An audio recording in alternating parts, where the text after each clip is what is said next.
14 when this happened. I live in a very well-populated town and along a stretch of main road that is used to get from one side of the town to the other. I had and have lived here for 90% of my life, and you hear stories in the news about bodies being found in the river, people being stabbed, and even one time, someone had brought a live grenade directly into the police station. We had our fair share of WTF moments. Although these things have happened very close to home, I have never found myself directly in the way of anything and lived a mostly boring life. I remember it was around April and my friend Sophie was staying over for the night. At around 9 p.m. we took my dogs for a walk. The youngest is a pit bull crossed with a bull mastiff and is by no means small, so we felt safe. We went the usual route of doing a full 360 turn around the block, which was usually only a 20-minute walk. We weren't even halfway around when my dog started acting strange, staying very close to me and Sophie, which is unusual for her as she usually has my arm off from all the pulling. I didn't think much of it because we still had basically the whole walk to go. Sophie tugged my arm and whispered to me, "I don't know, but there's a man close to us." I of course spun my head around and sure enough there was a stocky, well over 6-foot grown man walking about 50 yards or so behind us. We crossed the street because we were both pretty paranoid and debated calling it a day and cutting the walk time in half, but that would mean having to turn 180 degrees on the spot and walking straight past the man. Deciding against it, we continued the walk and was mostly home when the dog stopped and wouldn't continue walking. I pulled on her lead and she just wouldn't budge. I figured she had seen a squirrel or something and was waiting to pounce, but she didn't take her eyes off of me. Eventually, after about 3 minutes of her doing this, she carried on walking and we made it home. The next day I woke up to my entire street surrounded by police and investigators. I was groggy, confused, and mostly just intrigued as to why it looked like a scene from CSI outside my front door. Me and Sophie took a walk down the road and noticed that there was a complete forensics team in the house we called the Creeper Hut because it looked spooky at all hours of the day. Hazmat suits, white tent, the lot were piling into this house. It wasn't until about a week later that we heard through the news that a woman was attacked about 100 meters from my house the night me and Sophie were walking the dog. The attack happened only a few feet from where my dog had stopped and refused to walk. The woman was left half naked and bloody, but alive and made it to someone for help. I can't help but imagine if the man who had followed us was the man who attacked, and if my dog had saved our lives that night. I will probably never know, but I do know that I don't want to be walking my dogs that late again.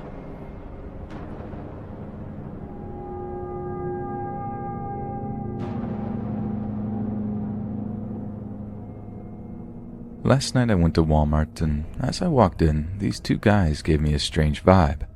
It was about 9 p.m. and the store was busy, so I shrugged it off. I was looking at candy, and one of the two men walked into the aisle, looked at me, and left. Okay, weird. I tried to shrug it off. About 3 minutes later, I was still in the same aisle, and I feel someone behind me. It was dude number 2, and I got jump scared. "What's up?"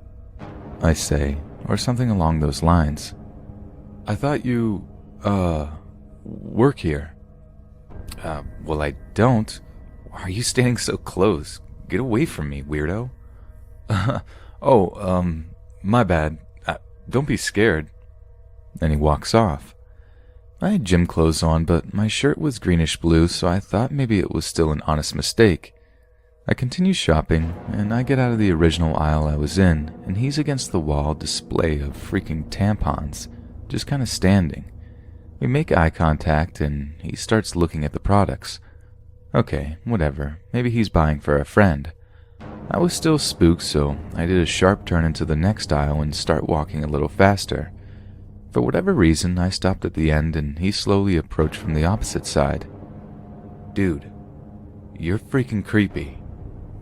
"Oh, what if I just thought you were cute? You don't have to be all worried." He's still smug and smiling. "Well, that's no way to approach anyone. You just scared the crap out of me." "Well, sometimes that's a good thing, right?" "I'm gonna mess you up if you get close to me again." I was just scared and didn't know what else to say.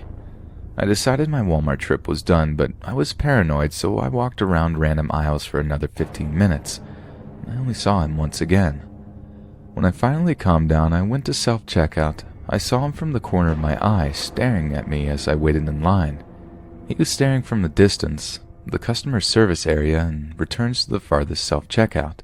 Most Walmarts look the same in regards to layout, so I kept myself busy in the clearance bins they keep by the registers for some time.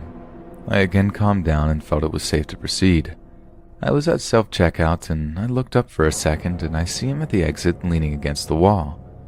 This was when I realized none of this was a coincidence and this guy was probably up to something. For a brief second, I thought to myself, I'll just walk to my car and if anything happens, someone will see. I saw him against the wall and something didn't seem quite right. He was obviously trying to hide. I took a few steps. Then I thought about the girl that got kidnapped at Target. I did a U-turn and told the door greeter. I just said the guy's been following me and I don't know what to do. She turned too to see where he was, and again he was standing against the wall trying to hide. He suddenly took off running. She told me to walk back to the fitting room and wait for a manager. I waited 10 minutes and no one ever came. I was annoyed and I was scared out of my mind and ended up calling a friend, and he stayed on the phone with me until I got home. This morning I called the store to see if they could review the cameras. I spoke to the assistant manager and she told me, "Well, I can assure you nothing happened." I spoke to her manager and she was a bit more helpful. She said she could review the footage, but nothing can be done without a police report. Fair enough. I doubt she'll even watch it, to be honest. I called my police department and the dispatcher asked me some ridiculous questions. She asked why I didn't just call 911. I told her I was scared and not thinking straight. She didn't really care what I had to say, and I could tell she probably thought I was being overdramatic. I had a rough night and I just wanted to write this out. I'm usually a resilient person and don't really have anyone in real life to talk about this.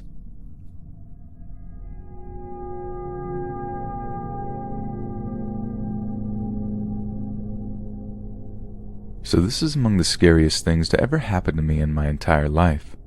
To start, I'll set the scene. This occurred in Florida about 3 to 4 years ago when I was 21 to 22. I'm a small dude, 5'6"-ish, but I'm relatively muscular and fit. The city I lived in was a pretty decently big city as far as Florida goes. I had lived there for about 10 years, so I had become pretty dang comfortable there. I worked a lot of nights at the time, mostly 12 p.m. to 10 p.m. shifts. I lived on the outskirts of the city at the time, so needless to say, it was less busy and much more low-key. At the time, I was preparing to join the military, so fitness was a pretty big priority, despite the long shifts I was working. I would wake up late, head straight to work, get home, relax, and then run whenever I was ready. This also proved an effective way to dodge the horrible Florida heat and humidity and allow for more enjoyable runs.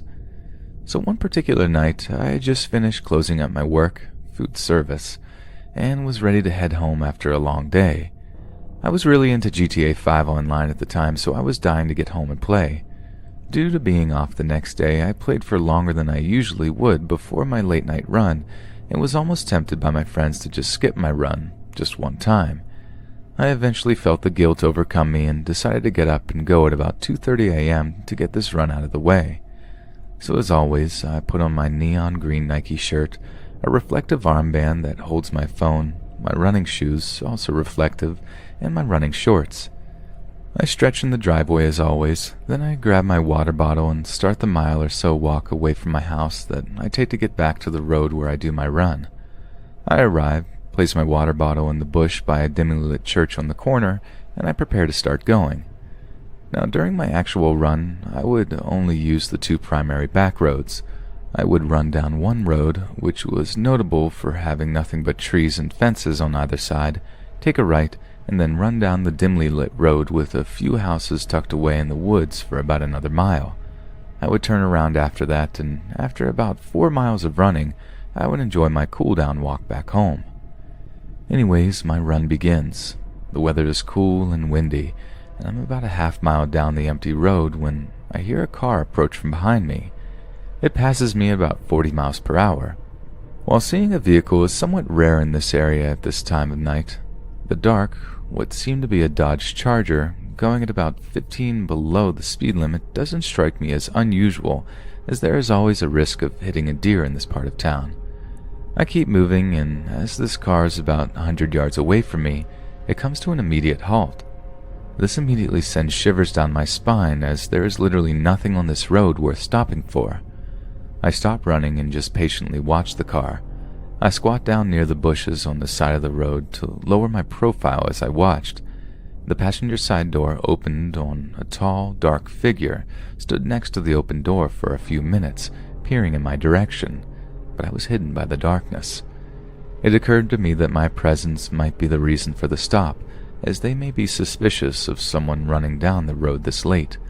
I quickly threw this idea out of my head, as I was very obviously wearing running clothing designed to be seen late at night, and it would be absurd for anyone to think that I was up to trouble in a bright outfit. After another minute or so, the passenger gets back into the car, and the sedan suddenly whipped around and starts speeding in my direction. The very instant the vehicle started to whip around, I rolled from my squatting position into the bushes and stayed as still as possible. The car passed me and came to a halt about 10 to 15 feet in the other direction. I could see them turn their high beams on and turn back around in the middle of the road and start to slowly creep down the road at about 5 to 10 miles per hour and turn their lights off completely. After they passed me once again, I poked my head out a little just to see where they were. The car approaches the turn at the end of the road and turns right and stops there, only to flash their high beams down the dark road with the houses. Needless to say, I'm sufficiently creeped out and hoping it's just an unmarked police officer trying to talk to me, but most vehicles in my area have spotlights, so searching for me with high beams would make no sense. The car turns around again as I pop myself back into the bush and proceeds to once again turn the lights off. Then, the scariest part happened. I hear the engine start to loudly rev, and suddenly, the Charger is shooting down the road nearly 90 miles per hour, headlights off and all. It whips around and does the same thing again back in the other direction of the road, and, in a panic, I get my phone out to call 911. I can't leave the bush without risking getting hit, and I'm honestly mortified. As soon as I get ready to dial, the Charger turns onto the dark road, flashes their high beams in another attempt to find me, and disappears down that road. I climbed out of the bush and made a break into the other direction, desperately trying to get home. I sprinted down the road faster than I've ever moved in my life. As I approached the church, I started to feel more safe, so I slowed to a brisk walk and called 911 to report what had happened. I spoke to an operator who told me to try and stay put and hidden, as there weren't any officers in the area for another 15 minutes. I hustle over to the bush to hide, still on the phone with the operator, when I realized my water bottle was completely gone. This confirms the suspicion that I was being deliberately followed, and whoever was following me likely had ill intentions. I stayed until the police arrived, gave my report, and was given a ride home. Needless to say, I started running during the day before work and never took that back road again.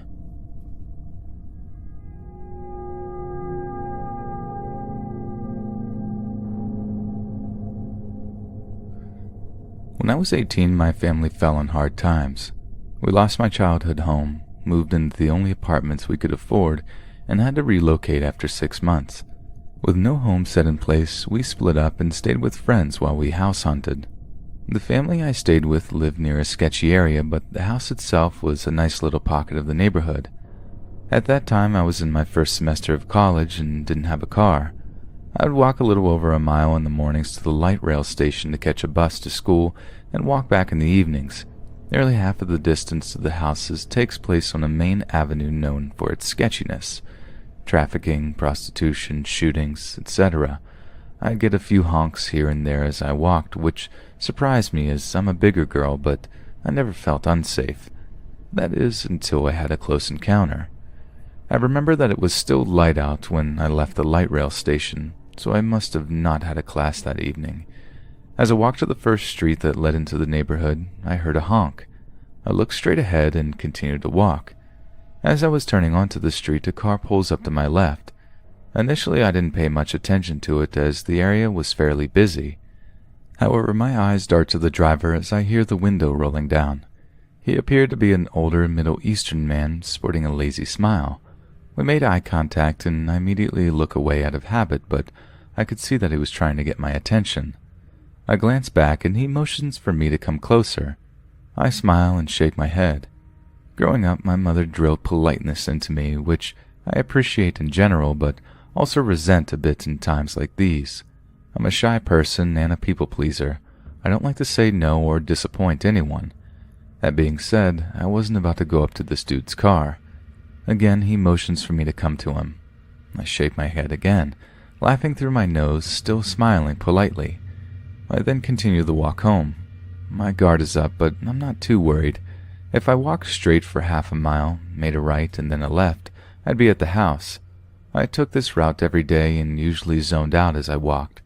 That's why it took me about a quarter of a mile to realize I was being followed. I wasn't sure if it was the same vehicle because I tend to look down wherever I go. However, this particular truck had passed my peripheral vision enough times to ring some cautionary bells.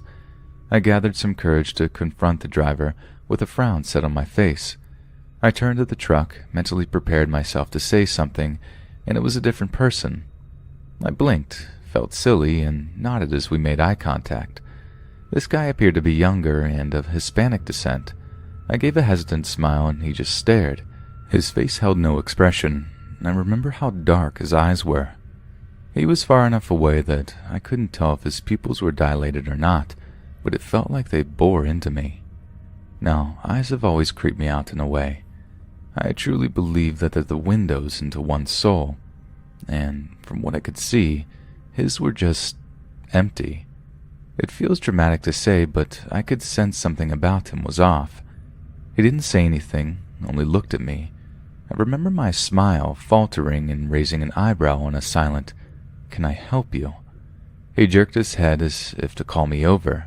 I shook my head and again continued to walk. He drove ahead of me. I sighed in relief and quickened my pace. As I come up to one of my many intersections, I see him parked near a ditch to the left, his car facing my direction. Meanwhile, he had to have turned around at some point. I realized that it was on purpose, and I had one of those calming chills roll through me, the kind you get when your body is trying to alert you of danger.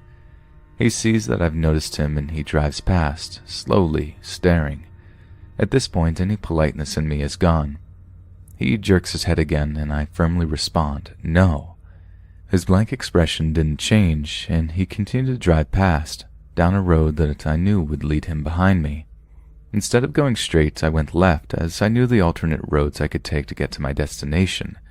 The streets in my neighborhood were empty, and it didn't take him long to figure out where I went. As I mentioned before, I'm not in the best of shape, so I wasn't moving very fast, even with adrenaline pumping through me. As I forced my body to move, I focused on my irritation instead of fear, and went over the description of him and his vehicle in my head. He looked to be in his mid-20s, tall and thin, medium-length black hair, with an attractive face and dark hooded eyes. He drove a small, old beige truck with purple and pink lines down the side. I had lost count of how many times he had driven past me. I had a scowl set on my face, and I didn't look down anymore as I walked. As he passed, I would hold his stare with my chin up, but it did nothing to deter him. I'd continue walking, and he would be there, jerking his head, motioning for me to come to his car. He kept a distance, albeit a small one. He'd creep by, and when I turned to glare, he'd pass me and come around from another direction. The neighborhood is grid-like, so it was difficult to know exactly where he'd come from next. Now, as I mentioned before, times were rough. I did have a phone on me, but my service had been shut off. I relied on Wi-Fi. I knew I wouldn't be able to call my friend who lived down the way, and that thought brought forth the anxiety that I was holding at bay. By this time, my little rush of adrenaline that enhanced my bravery was faltering, and I felt genuine fear. I began scanning homes, looking for anyone. I saw a corner house that always stood out to me when we drove out of the neighborhood. It felt safe. When the guy in the truck passed me again, I took my chance and ran up to the house. I was met with a disgruntled older man. I explained my situation and asked if I could please use his phone to call my friend. When I pulled out my phone, he grew suspicious and asked me why I needed to use his if I had my own. I explained that my phone was off, but I needed it to find my friend's number that I didn't have memorized.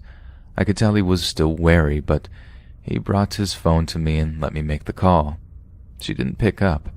I left a shaky message, hung up, and that's where the tears started flowing. That may have helped my case, but what solidified it was the moments later the truck passed by the house. The older man said, "Oh, that guy?" And I confirmed that it was. He believed me then and offered to drive me to my friends. I should have been wary of this stranger, but despite my mind being in overdrive, I could sense that he was a kind person with good intentions. I felt safe with him, so I threw caution to the wind and took him up on his offer. That drive is a blur to me. I only remember thanking him profusely afterwards. I went inside and saw my friend sitting there. I felt anger, which I knew was misplaced. I asked her why she didn't answer, and she said it was because she didn't recognize the number. I felt so mad at that moment that I broke down crying, releasing all the tension and fear that I had felt, and explained what happened. We didn't contact the police. Nothing had really happened. I was just spooked. Also, for some reason, I never thought to look at the license plate, something I still regret. Sometimes I wonder what could have happened, if other people in the area had experienced this and if they didn't get out of it unscathed. After the fact, a friend from church gave me her pepper spray and told me to keep it on me at all times when walking in the area, which I did. I lived with that family for a month or so or more, and while I did get an occasional honk, I never saw the truck again on my walks to and from the light rail station. I still remember where that house on the corner is, and think about the old man and how thankful I am that he decided to answer his door that day.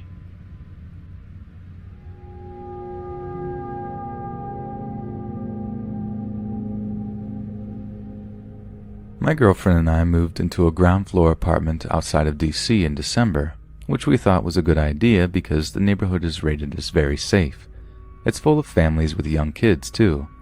We'd been previously living on the ground floor in a city just outside of Baltimore for years and had never had a problem. Our back windows face a busy major road with streetlights, but there's a small hill and trees between the road and our windows. We thought it would be great for our privacy. No one walking by on the sidewalk can see in. Towards the end of our first month there, my girlfriend woke me up saying that there was a man standing at our window. This is around 3 a.m. We called the police, but he had already ran off. The police told us they'd never had this kind of problem in our neighborhood before, and to just call again if he comes back. It was snowing, so he left his massive footprints in the snow. Now, a few weeks later, on one of the coldest nights of the year, he came back. I was watching TV in the living room when my girlfriend screamed from the bedroom. She had been looking through the closed blinds to check if he was there and came face to face with him. He just stared back blankly and only walked away when she screamed again and bashed her fists into the window. She saw his face. I didn't. He was tall, skinny, and looked dead inside according to her. Police came again. This time they brought dogs. Nothing was found. They warned us that he might escalate his behavior since it was so strange to be outside in below freezing weather just to casually watch someone. I alerted everyone next door, and several others have recently seen him too. Needless to say, we got blackout curtains and nailed the sides to the walls so there are no gaps. We haven't seen him since, but we had another incident with someone who matched his general description. I was walking to the metro in daylight, and a man came up to me wearing sunglasses and a hoodie and began to scream at me that I was ugly and disgusting. He grabbed me by the shoulders and started shaking me and then slapped me across the face. I was too stunned to do anything, so I just ran to the metro to catch my train for work and cried the whole way there.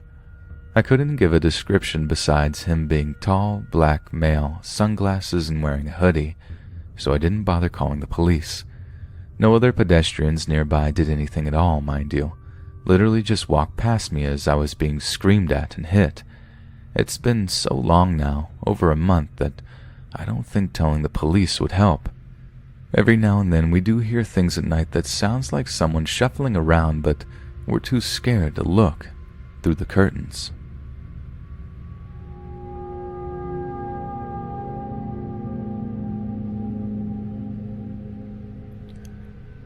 This happened when I was 12 to 13.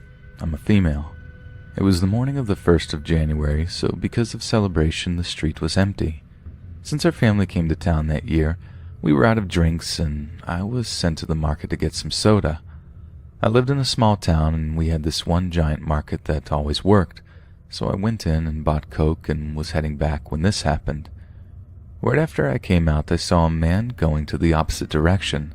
He suddenly looked back and legit changed his direction towards me. It wasn't too far, so he caught up pretty quickly. Even though he looked old, I assumed that he was a foreign exchange student because he asked me what time it was in English. Okay, whatever. I took out my phone and answered, but that's when stuff got weird. Before I could go, he started asking me various questions. Do you live in this neighborhood? Which one? Are you alone? Do you have a boyfriend?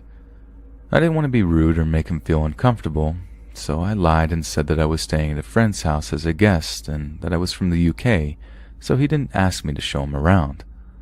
While he was talking to me, I had my scarf on and was covering my nose to warm it up when he suddenly ripped it off. I didn't know how to react, so I just muttered that I had to go and went back into the market. I don't know if he got scared or just gave up, but he didn't follow me into the store. I stayed there for a good 10 minutes and went home. So to the stranger who ripped off my scarf, let's never meet again.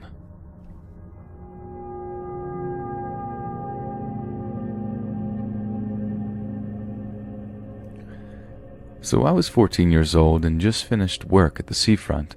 I remember it was my nan's birthday and I had about half an hour to get home for her meal, which is how long it would take me to walk with no distractions. I stopped at the toilets on the seafront on my way back. One side of the toilets had cubicles, and if you walk to the other side, it has all the urinals together. I went into a cubicle because it is quite well known that weirdos hang around the urinals and get up to all sorts in plain view of people coming in and out of the toilets. When I came out of the cubicle, a man was stood right outside the door, facing me as I opened the door. I didn't expect anyone to be there when I opened the door, so I walked right into him. I apologized even though it wasn't my fault, and he was really awkward and didn't say anything.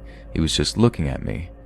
I turned left to go to the sinks and he stumbled off right, and I assumed he was going into one of the cubicles at the other end of the toilet.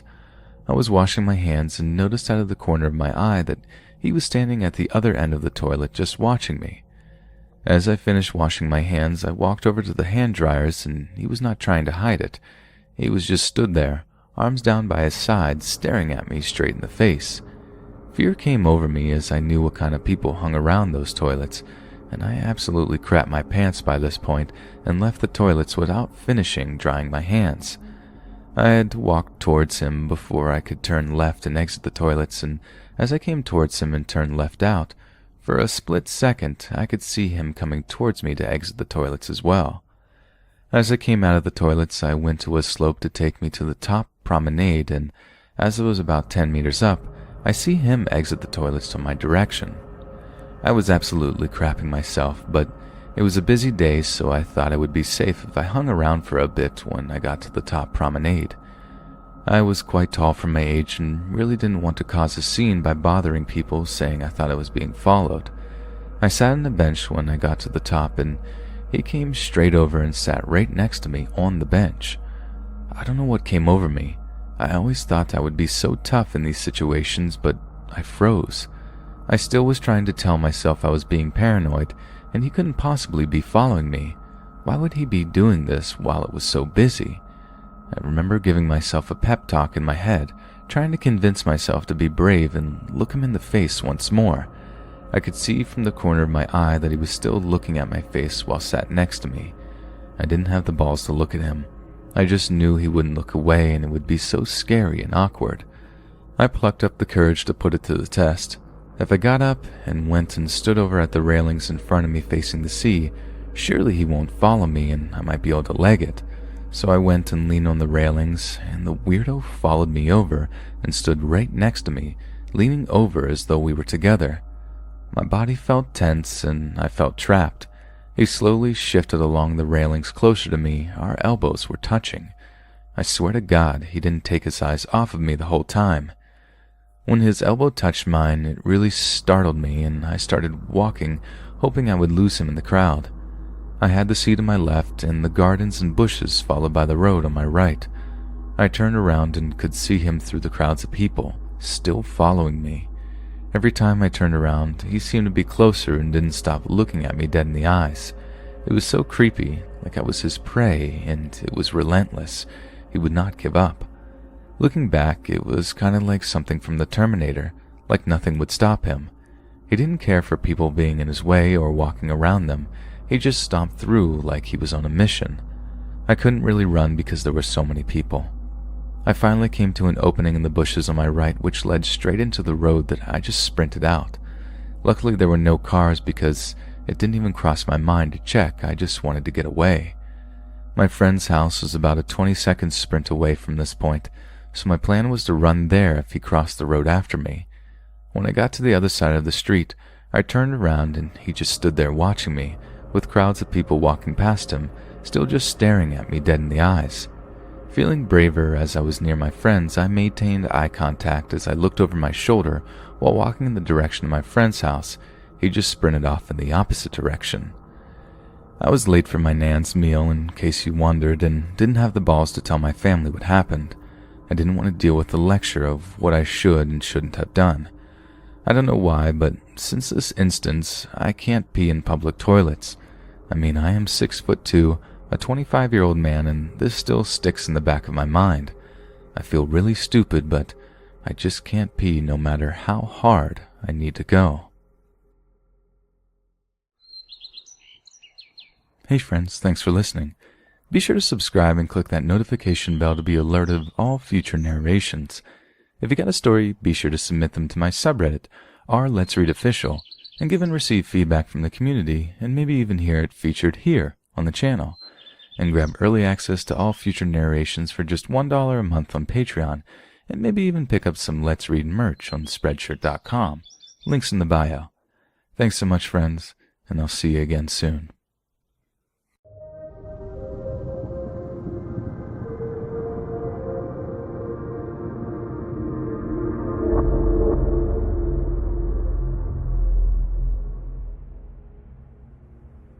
During my time in college, I had a friend whose dad owned an 800-acre piece of land in eastern Texas.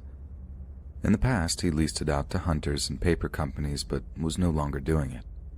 He had built a cabin on the land a few years before and would let us go out there from time to time to mess around. It served as a great way to relax from the pressures of school and getting closer to nature. The spring break of 1997, we loaded up our trucks and headed for the cabin. Our plans included shooting guns, drinking beer, and other things rednecks like us do in the woods. Our first morning kept us pretty busy cleaning the cabin and moving all our stuff inside. Around dinner, we made a big fire outside and cooked a bunch of steaks and fried potatoes. We skipped dessert and broke open some beers. The sun went down not long after, and for the remainder of the evening we got loaded and passed around a joint or two. At some point in the night, I heard a shuffling noise outside and went out to check on it. The fire was barely burning at that point, and just outside of its light, I swore I could see the shape of a man standing completely still. From what I could tell, he was facing me, perhaps waiting to see what I would do. I blinked my eyes real hard to get a clearer look, but my position and the lack of light made it hard to see clearly. The shape continued to stand still, so I decided I'd walk up a little closer in hopes of getting a better picture. The thought terrified me, but I was transfixed by the being. Or perhaps I was still too intoxicated to make wise decisions. I took 2 steps forward, but was distracted by a voice behind me. My friend had woken up and noticed the door was wide open. So he got out of bed and saw me walking around the fire. His voice caused me to jump a little, but I soon realized who it was speaking.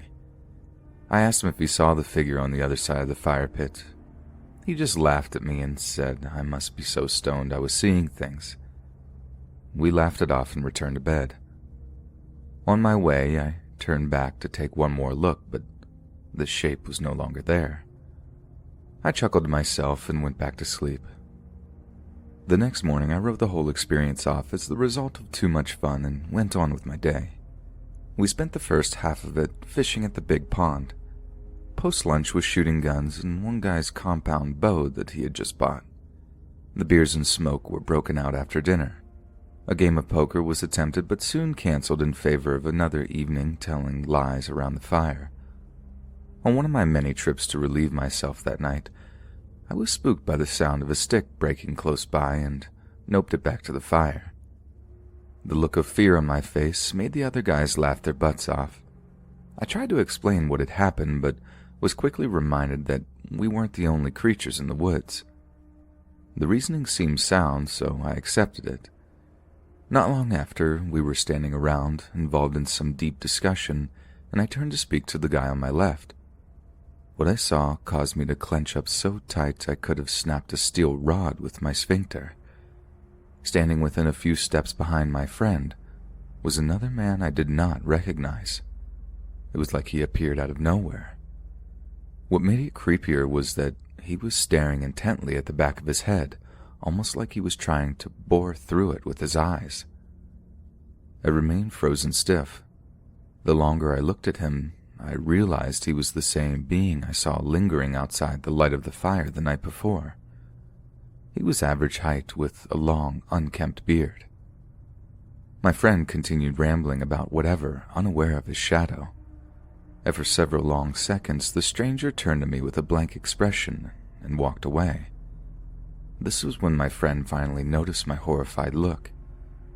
When he spoke, the thrall of fear was released, and I began pointing and rambling about what I had just witnessed. He and my other friend laughed at me again.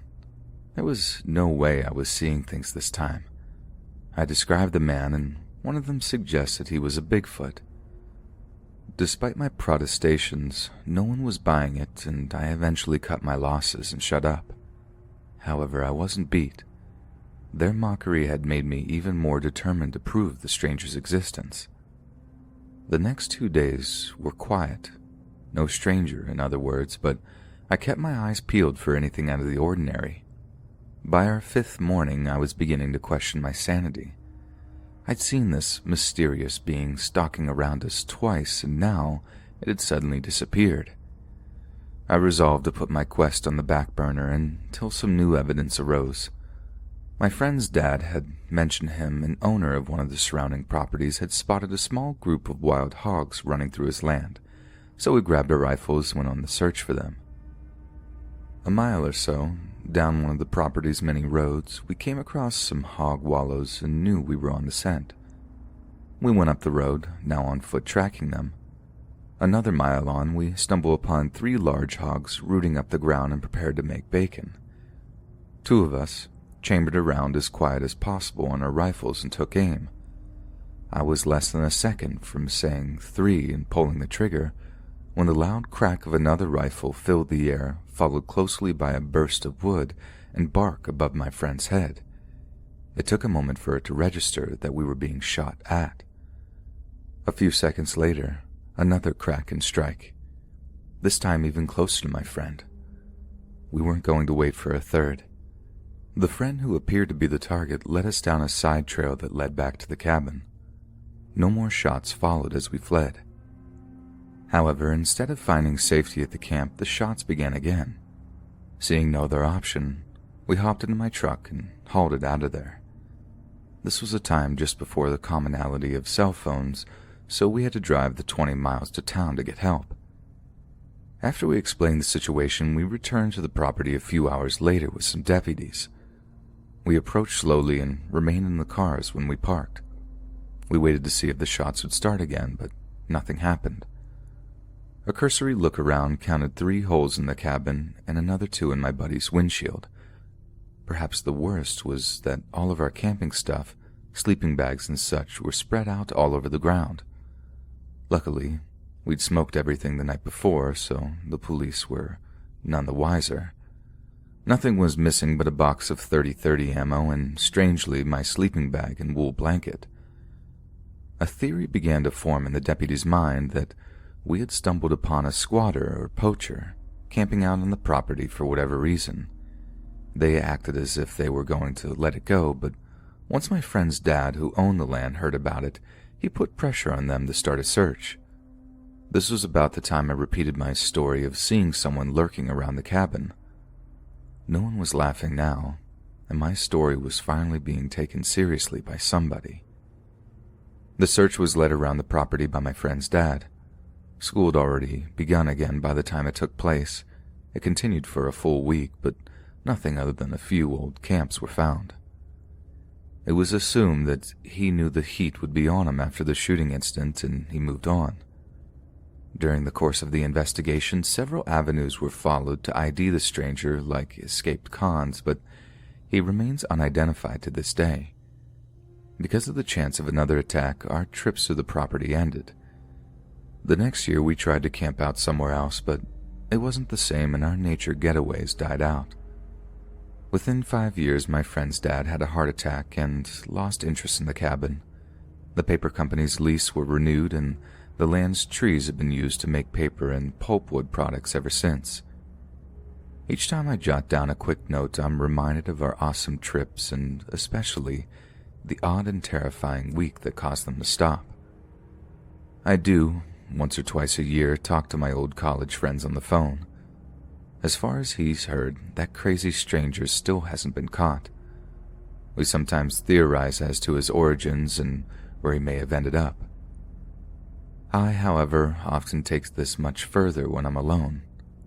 I wonder why our so-called strangers seem to focus so much of his anger onto my friend, and perhaps, far more concerning, is he still out there waiting for his chance to finish what he began all those years ago?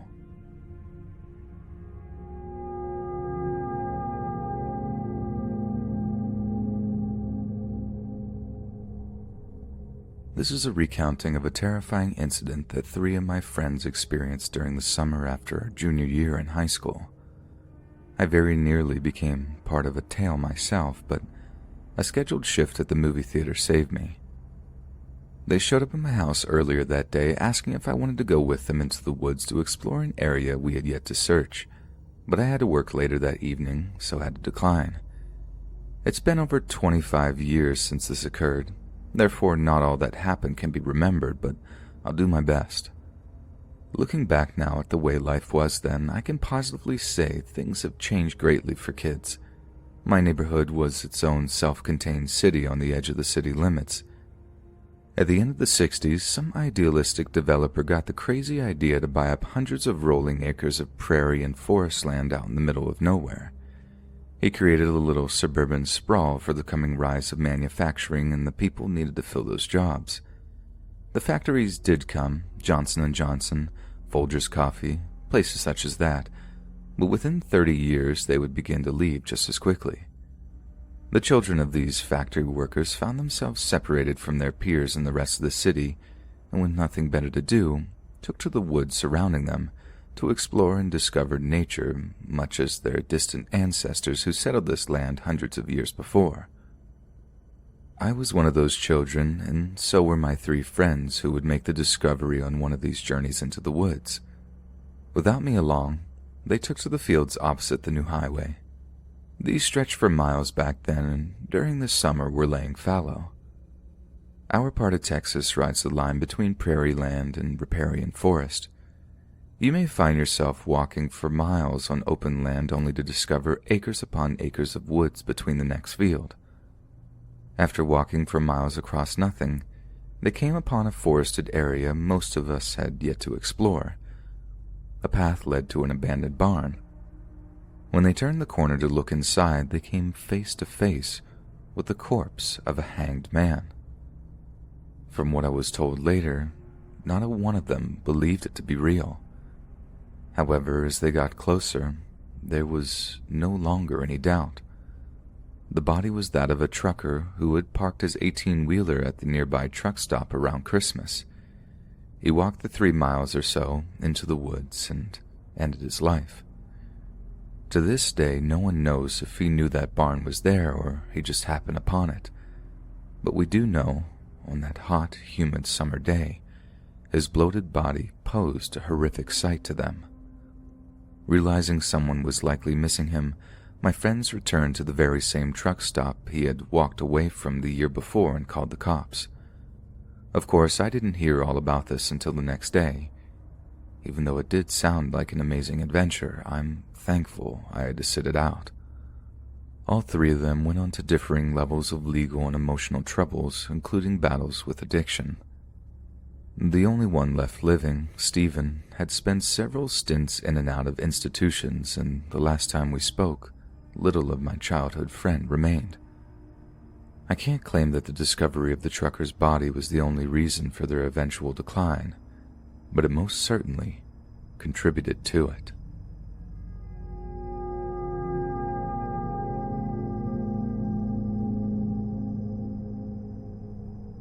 During the early 2000s, when I was attending law school, I worked nights delivering pizza for one of the national chains. I had done something similar when I was younger and attending my local community college. Anytime I found myself sorely in need of quick cash, that was the avenue I would choose. Despite the many stories I have heard questioning the safety of the job, I never had a single run-in with a thief.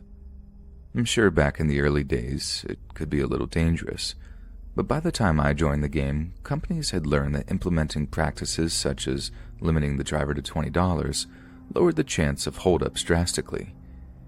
Even though I was never a victim of a robbery, I did have one or two scary incidents I could write about. The worst of these happened to me back in the 2000s. I was very familiar with the city I was living at the time. Moving there after junior college and delivering for several places over the last 5 years had made me intimate with almost every nook and cranny of the place. However, one evening I would be called to an address that I, nor any of the other drivers even knew existed. When the order came in, I went straight to the map to find the address, but it wasn't there. Not even the GPS on my phone showed it. We didn't have any no delivery areas at that time, so I had to take it despite my misgivings. Theoretically, the place would have existed if the road continued for 10 more blocks, so I turned onto said road a block before its ending and followed it south. Sure enough, a newly paved road began where the old one should have ended. For what seemed like miles, I continued on this new section of road. Nothing stood on the other side of it, and I didn't pass another car the whole time. How the state managed to build it without a single report of its creation leaking to the media had me bewildered. The 5 years I'd been driving all over the city, I'd not known this part existed. In one way, I was very excited seeing all of it, like a Victorian explorer tracing the sources of the Nile. But at the same time, a deserted road popping up out of nowhere gave me a chill down my spine. It must have been a good 10 minutes before the house in question appeared in the distance. I couldn't understand why someone would build a house out here in the middle of nowhere with no way to reach it. When I got closer, I could see the house had to be at least 50 years old or more, and probably hadn't been repaired since then. No cars were around, and for a moment, I thought the house was abandoned, but I could see the front door wide open behind the rickety old screen. Everything looked to be above board, so I grabbed the pizza and headed for the door. I knocked on the screen door, but got no answer. I could see what appeared to be a young female walking around the kitchen. When I knocked a second time, I heard a female voice say to come in.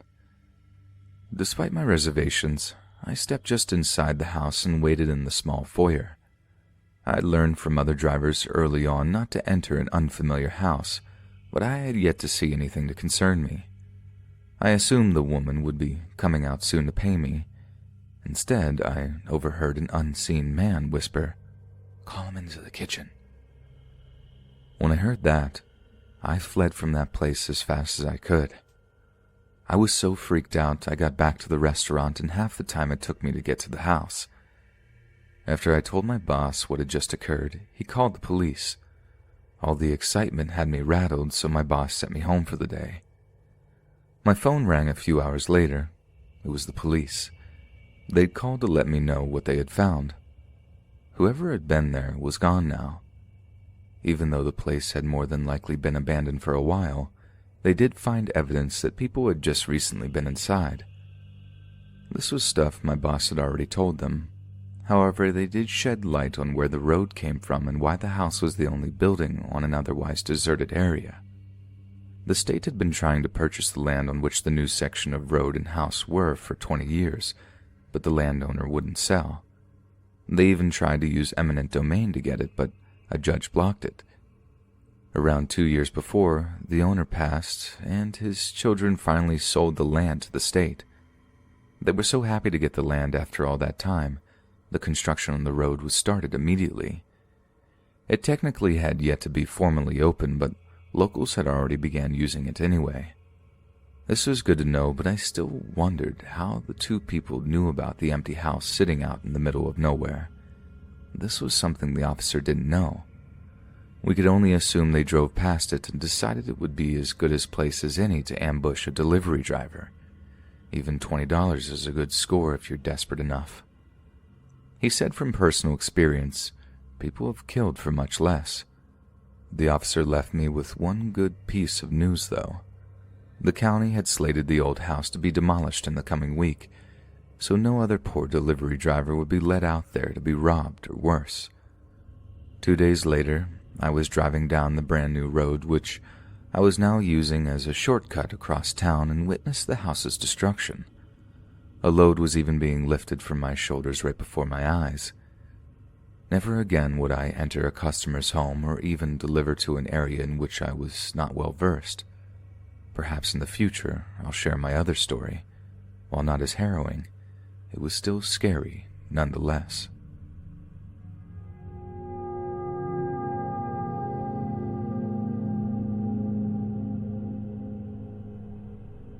Because my parents had separated before I was born, I spent my time growing up between each of their houses.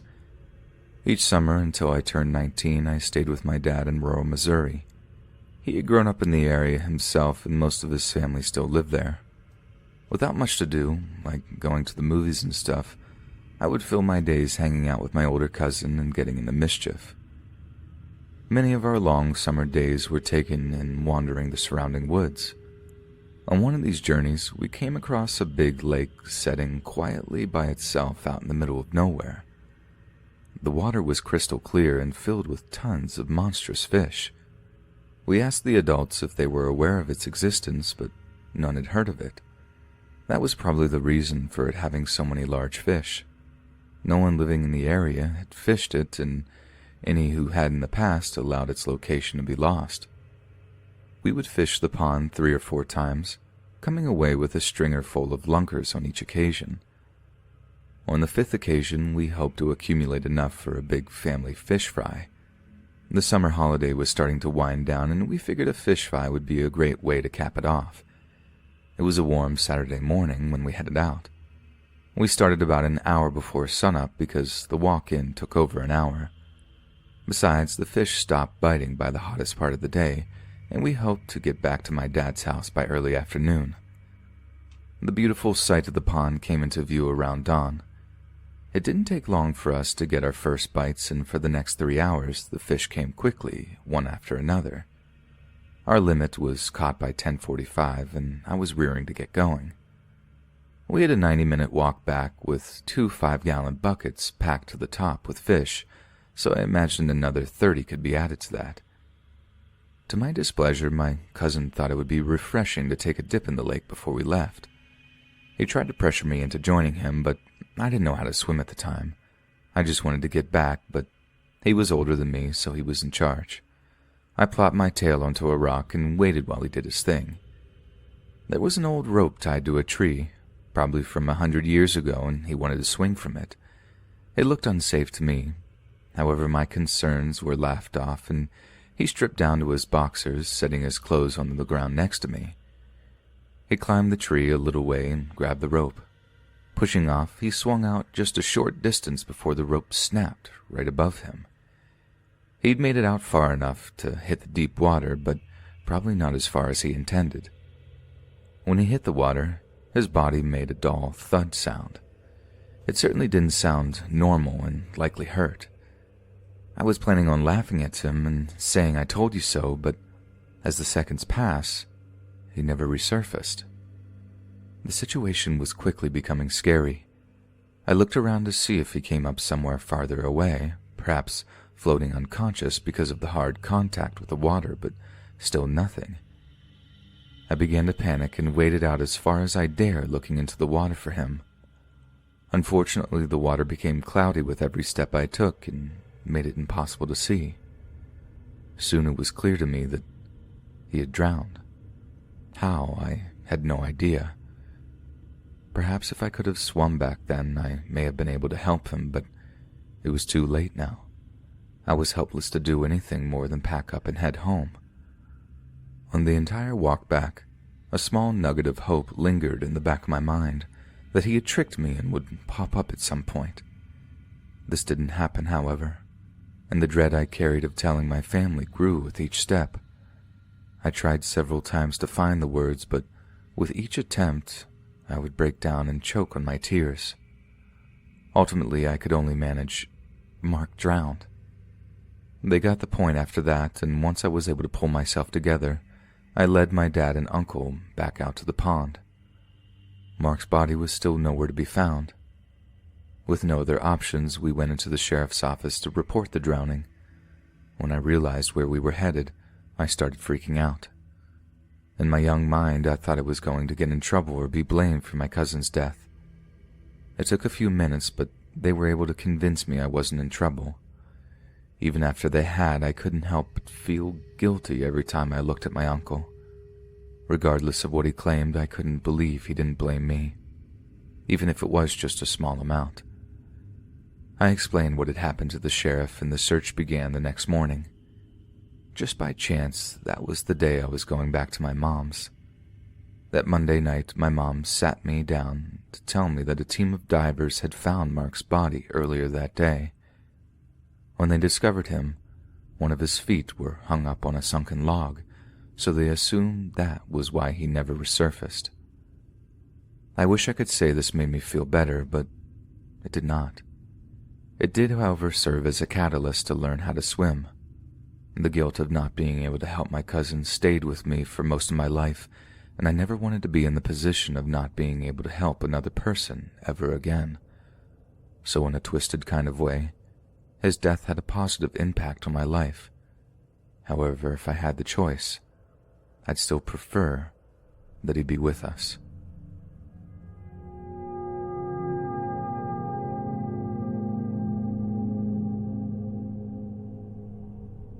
Although what I'm about to tell you may sound like one of your run-of-the-mill horror movies, I swear by the validity of it and what I saw.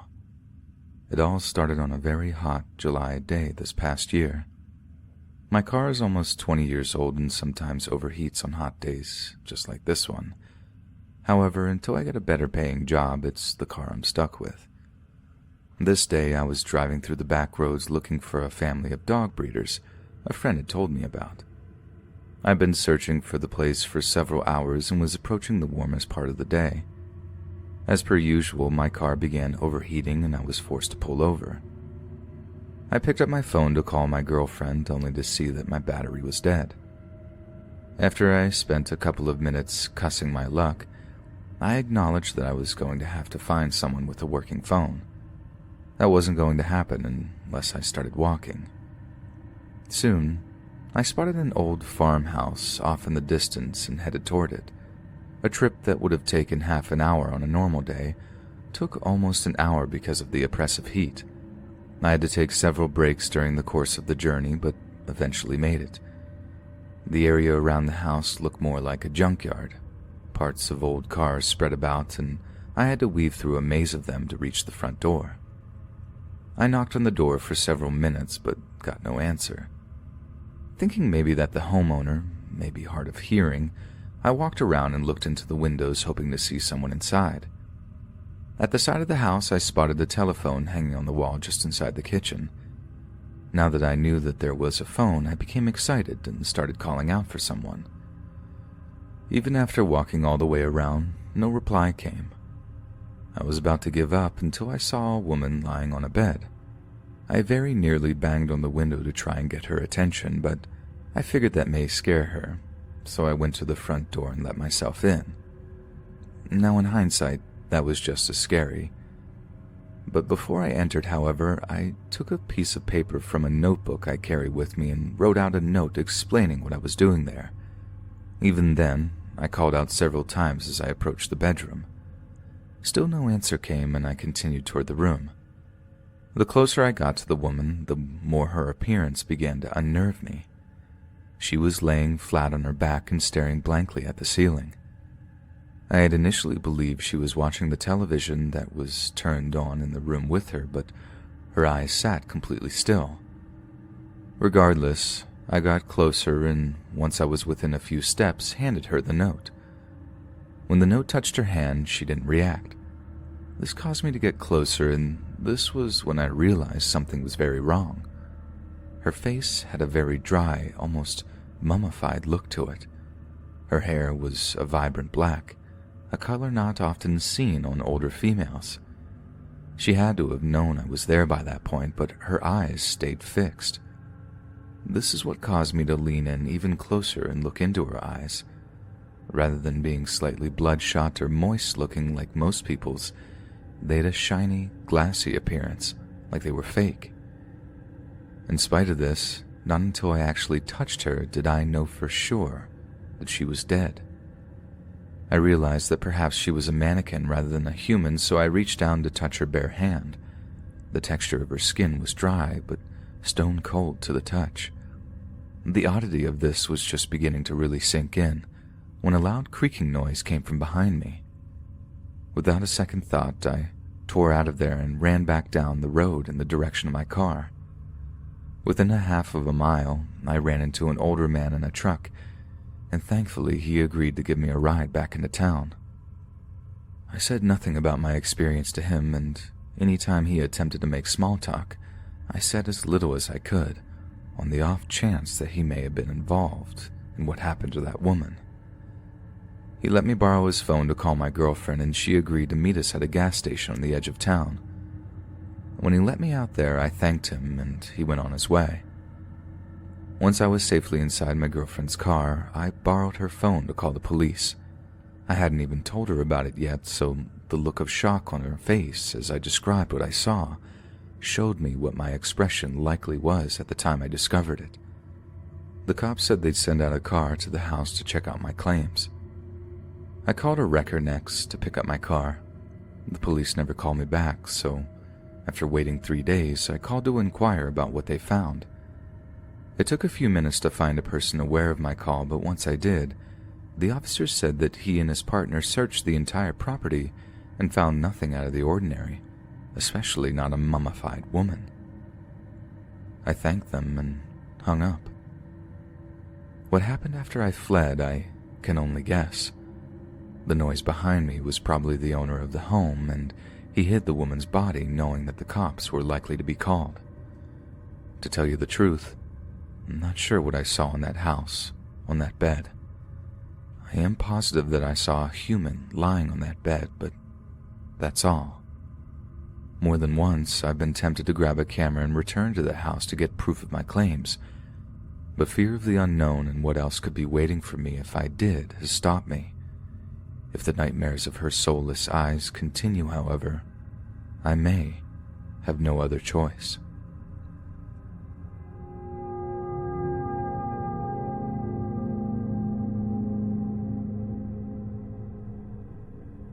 I was hired to do a catalog shoot for a national company.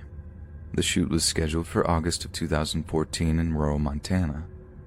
When the time came, I flew in and was driven to a quaint lodge in the mountains in which the shoot was based out of. I was introduced to the lady running the shoot from the company's side. We had worked together once or twice in the past, and I was happy to be working with her again. Her and I were soon joined by her assistant. The three of us spoke for a short time before I was shown to my accommodations. I had arrived late in the day, so after eating a small dinner, I turned in. The next morning, everyone involved with the shoot, maybe 12 people in all, met in a large hall for breakfast. Upon the completion of our meal, myself, the lady running the shoot, and her assistant got into a jeep and went in search of shooting locations. The models and a couple of other people I don't remember followed us in another. After an hour or more of driving, I spotted a beautiful rocky outcropping and we set things up. The lighting was fantastic on that day, so very little extra work was needed to get the shots I was looking for. A few hours later, I was done with that location. It was time for lunch anyway. The jeep with the models returned to the lodge. However, my counterpart convinced me to check out a breathtaking area she'd seen on a walk the day before. She said she had arrived early in the morning and decided to take a walk before my plane landed. This sounded fine to me, and she insisted it wasn't that far. We'd be back for lunch soon after the others, no problem. After a 5-minute drive, we made it to the location. She led us about 100 yards down a trail that ended on a sheer ledge. No doubt it was a gorgeous spot, but I could see without the right light, the photos wouldn't be able to do it justice. I mentioned this, and she walked closer to the edge to get a better look. She went out much further than I would have recommended. However, I guess she was more occupied with her work than with her safety. After taking one step too many, the loose rock of the cliff broke free, causing her to tumble down the sheer cliff. Her assistant, this cute and kind little girl, rushed forward, and if I had not stopped her, possibly would have followed her employer down the hill. Instead, I had her get a strong hold on me, and I slowly and carefully scooted toward the remaining ledge. I took in a big breath and let it out, then looked over to see the poor woman curled up about 75 feet from us. She didn't move at first, and I feared the worst. However, the longer I stared at her, I began to see her body make small, almost indistinguishable movements. I let her assistant know this and asked if she could drive. She said yes, so I told her to run back to the Jeep and get help. Quicker than lightning, she ran down the trail, and a moment later I could see the Jeep flying down the road in the direction of the lodge. Even if she was unable to respond, I wanted her to know help was on the way. I yelled down to her and could only hope she could hear what I was saying. The minutes seemed to drag on, but within half an hour a rescue team arrived to help. The 2 men were lowered down with a special stretcher and they attached her to it. When she was raised back to the top, it was clear that she was badly injured, but still alive. An ambulance took her away, and all was left was the waiting. The shoot was obviously on hold until a decision was made on how to proceed. It was ultimately decided to cancel, at least for the foreseeable future, and that was the end of my part in this awful mess. I received no news for a few months, but then I got a call from her. The last 9 weeks had been a near nightmare for herself and her family. The initial swelling on her brain was so bad she was put into a coma. This would eventually pass, but the long hours of being stuck in bed almost drove her crazy. The list of broken bones in her body went well into the double digits, and even at the time we were speaking, she was still working on crutches. Over the years since the accident, her and I have kept in contact. At the time of me writing this, she had 5 surgeries on various bones and parts of her body and will no doubt have several more before she dies. Despite the awful violence of the fall and the long agonizing convalescence she suffered through, she still hasn't lost her sense of humor. On our last call just a week ago, she said if she could do it all over again, she might pick a shorter distance to fall from. A true heroine, if I've ever seen one.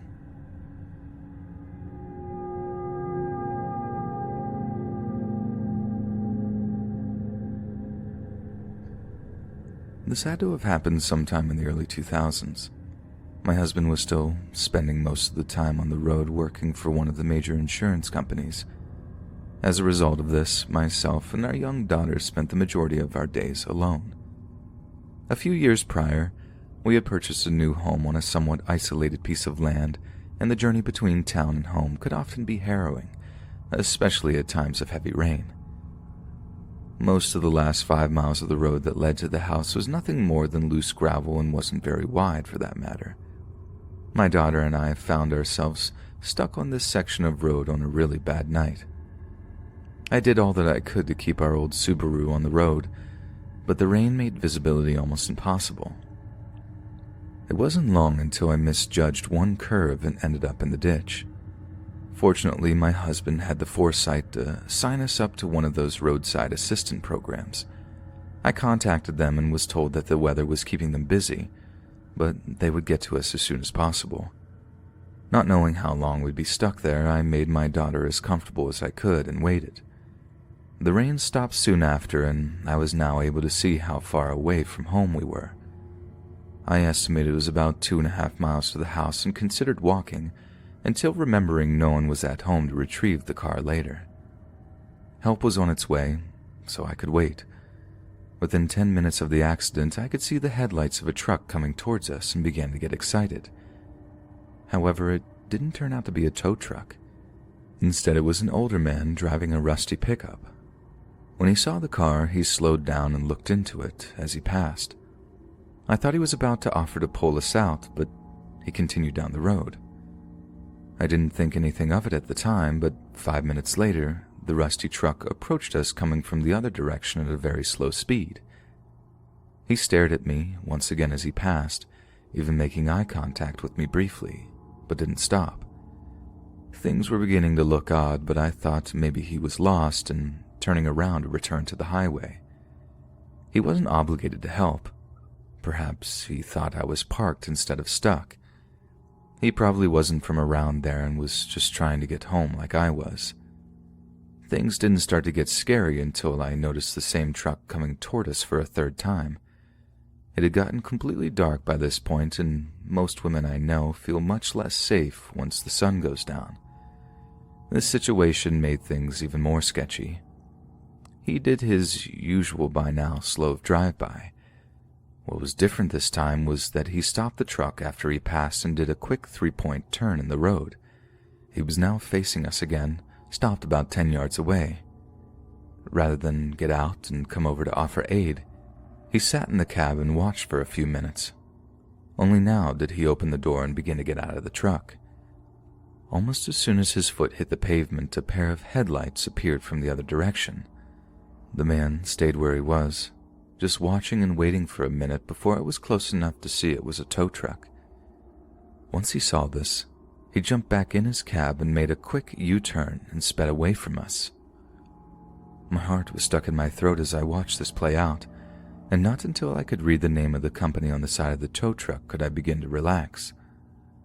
The tow truck driver didn't hesitate to pull his truck in front of us and hook up to my car. I was finally confident he was there to help, and I got out to thank him. He had us out of the ditch in a few minutes, and we were on our way. For the remainder of the journey, I kept my eyes open for the rusty truck, and even as I drove up our drive, I feared I'd see him lying in wait for me. He was not, thankfully, and I got my daughter into the house for the night. When my husband returned from his latest trip, I told him about what had happened during the last storm, but I left out the part with the strange truck. I knew it would only make him more stressed when he was away, and at that time, he had no other choice but to continue his trips. Because of this latest trouble, he went out and purchased an almost new Jeep with a 4x4 transmission for me.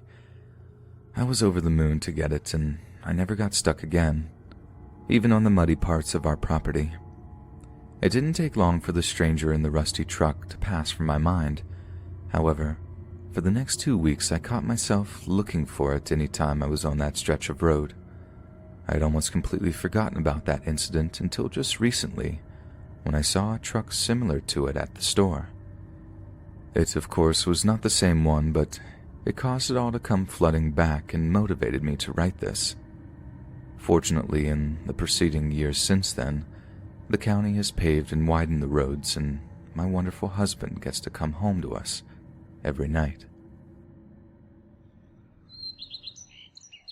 Hey friends, thanks for listening. Be sure to subscribe and click that notification bell to be alerted of all future narrations. If you got a story, be sure to submit them to my subreddit, r/Let'sReadOfficial, and give and receive feedback from the community, and maybe even hear your story featured on the next video. And join my Discord to interact with me and other listeners directly. And if you want to support me even more, grab early access to all future narrations for just $1 a month on Patreon, and maybe even pick up some Let's Read merch on Spreadshirt. And check out the Let's Read podcast, where you can hear all these stories in long compilation form and save huge on data, located anywhere you listen to podcasts. Links in the bio. Thanks so much, friends, and I'll see you again soon.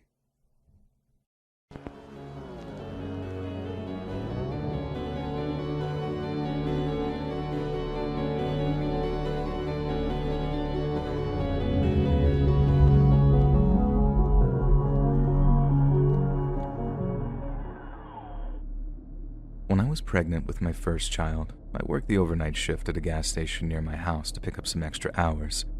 I know this may not sound amazing, but this gas station was beautiful. It was one of those full market gas stations, and it was in a really nice section of town. I know most stories that take place in these 24-hour settings are usually in dark and eerie places, but I never once felt that way in this company. Usually after 11 o'clock at night, it was slow. I would spend most of my shift watching YouTube or Netflix on my phone, talking to my fiancée or stocking the shelves. I didn't even get that many overnight truck drivers buying coffee or snacks because the gas station wasn't that close to any highways. It was an easy job, especially being pregnant, and it paid well, which was the main reason behind this job. One night early in my shift, a taller man came in. I shouted from behind the counter, "Hey there, how you doing this evening?" The man didn't respond. He didn't even look in my direction. He walked straight into the bathroom. That wasn't that alarming to me, though, if I'm being honest. I knew better than most at this point that when you gotta go, you gotta go. So I just figured that he just really had to go to the bathroom. After nearly 20 minutes, I noticed he had never come out of the bathroom. I was a little concerned and was thinking about knocking on the door to make sure he was all right. I slowly started making my way to the bathroom and saw that he had finally come out. I got a good look at his face at this point. He was as normal looking as can be. He was clean-shaven with a tan complexion. He had short gray hair that was parted and combed nicely. Even though his hair was gray, he couldn't have been older than 40 years old. He was wearing jeans, a flannel, and work boots that looked really beat up. I got the impression that this guy was just some blue-collar worker and he was just stopping to use the restroom. He walked right by me again and didn't say a word. He walked outside but didn't get in any vehicle. He looked like he walked to the side of the building. That's when I noticed that there was no vehicle out there. So whoever this strange man was, he must have walked. That whole ordeal was a little off-putting, but overall I stopped thinking about it just a couple of minutes later since it was uneventful. Part of working these late-night shifts is you get your array of strange individuals. As the night continued, I ended up calling my fiancée and we were just talking on the phone, passing the time. It had to be at least an hour later. The door opened and to my surprise, it was the same guy. This time I didn't say anything to him, figuring that maybe he spoke another language or something. Well, that theory went out the window instantly because instead of walking to the bathroom, this time he walked right up to the counter and asked in a polite voice, "Hello, ma'am. You can't say hello to me?" He smiled as he said it, indicating to me that he was joking around. I nervously smiled and responded, "Sorry about that, sir. Hello, how are you doing this evening?" He smiled and only responded with one word in an abrupt tone, "Jerky." I jumped back a little bit and said, "Excuse me?" The man then leaned toward me and in a polite voice changed into a more aggressive voice and he said, "I want beef jerky. Where is it?" I pointed over to the rack where all the jerky and Slim Jims were located. He smiled at me and now in a polite tone once again he said, "Why thank you, ma'am." He slowly walked over to the beef jerky and stopped once he got to the rack. He was standing completely still when he said to me, "You know, you look just like a Disney princess." I was a bit creeped out, but said thank you anyway, just figuring that he was trying to be nice. I look like a lot of things, but one thing I do not look like is a Disney princess, trust me. Without grabbing any jerky, he marched back over to the counter and started to stare at me. I know staring on its own is harmless, but this stare felt intrusive and made me uncomfortable. His eyes were flying around like ping pong balls and he said, "Yeah, that's it. Disney princess. I can see it now." I gave a little half smirk and apparently that wasn't good enough for this man. He started to shout, and I mean quite literally started to scream, "What? You don't like Disney?" I didn't even have time to respond before he started to shout again, "My daughter used to like Disney, and now she's just like you." I started to gather that, clearly, this man wasn't right. I had no idea what that statement was even supposed to mean. His daughter is just like me. As calmly as I could, I said, I'm sorry if I offended you, He cut me off and started to scream uncontrollably. At this point, he wasn't saying anything that made any sense at all. It was just a lot of gibberish and nonsense, saying things like, "Instead of a princess, you all want to be the heroes." And even more strangely, I could be a king, and instead, I'm here. It was clear to me that this man was having some sort of nervous breakdown. Thankfully, I never hung up the phone with my fiancée, who was witnessing this entire unhinged conversation. He felt like something was clearly not right, and he didn't want to take any chances. So he called the police and told them what I was dealing with, an unruly and potentially hostile customer. Well, I have never been more thankful for my fiancé, because during the man's rant, he did start becoming hostile. He stormed back over to the beef jerky and knocked over the entire display. Even though this guy was clearly not right, this was the first moment that I actually felt unsafe. After knocking over the display, he turned and looked at me, and his eyes were almost indescribable. They looked void of any emotion. At that moment, 2 cop cars pulled up, and the man didn't even flinch. He didn't move. He just stood over by the rack and continued to stare at me. The cops walked inside, and to their credit, they didn't overreact and remained cool and calm. One of the police officers came to me and made sure that I was all right, which I was. The other officer went over to the man and was talking to him quietly. I couldn't make out any of the words the cop was saying to the man. The man looked upset, but didn't lose his temper as he did moments ago, and the officers escorted him out, not in handcuffs or anything like that. They literally just walked outside and had a conversation that lasted a good 20 minutes. One officer left with the man, with the other hanging around at the gas station with me and just making sure the man didn't come back. I have no idea what would have happened if my fiancée wasn't still on the phone and called the police. The man was becoming more and more enraged with every moment. I never saw the guy again, and I never placed any official report, really. After this night, I didn't work another overnight shift. I know some people may have had far worse and more terrifying stories of working overnight, and I feel for those people. However, this was the worst thing that's ever happened to me personally, and even though I left with no physical harm, the fear that I felt that evening just looking at that crazed man is something that will always be burned into my brain.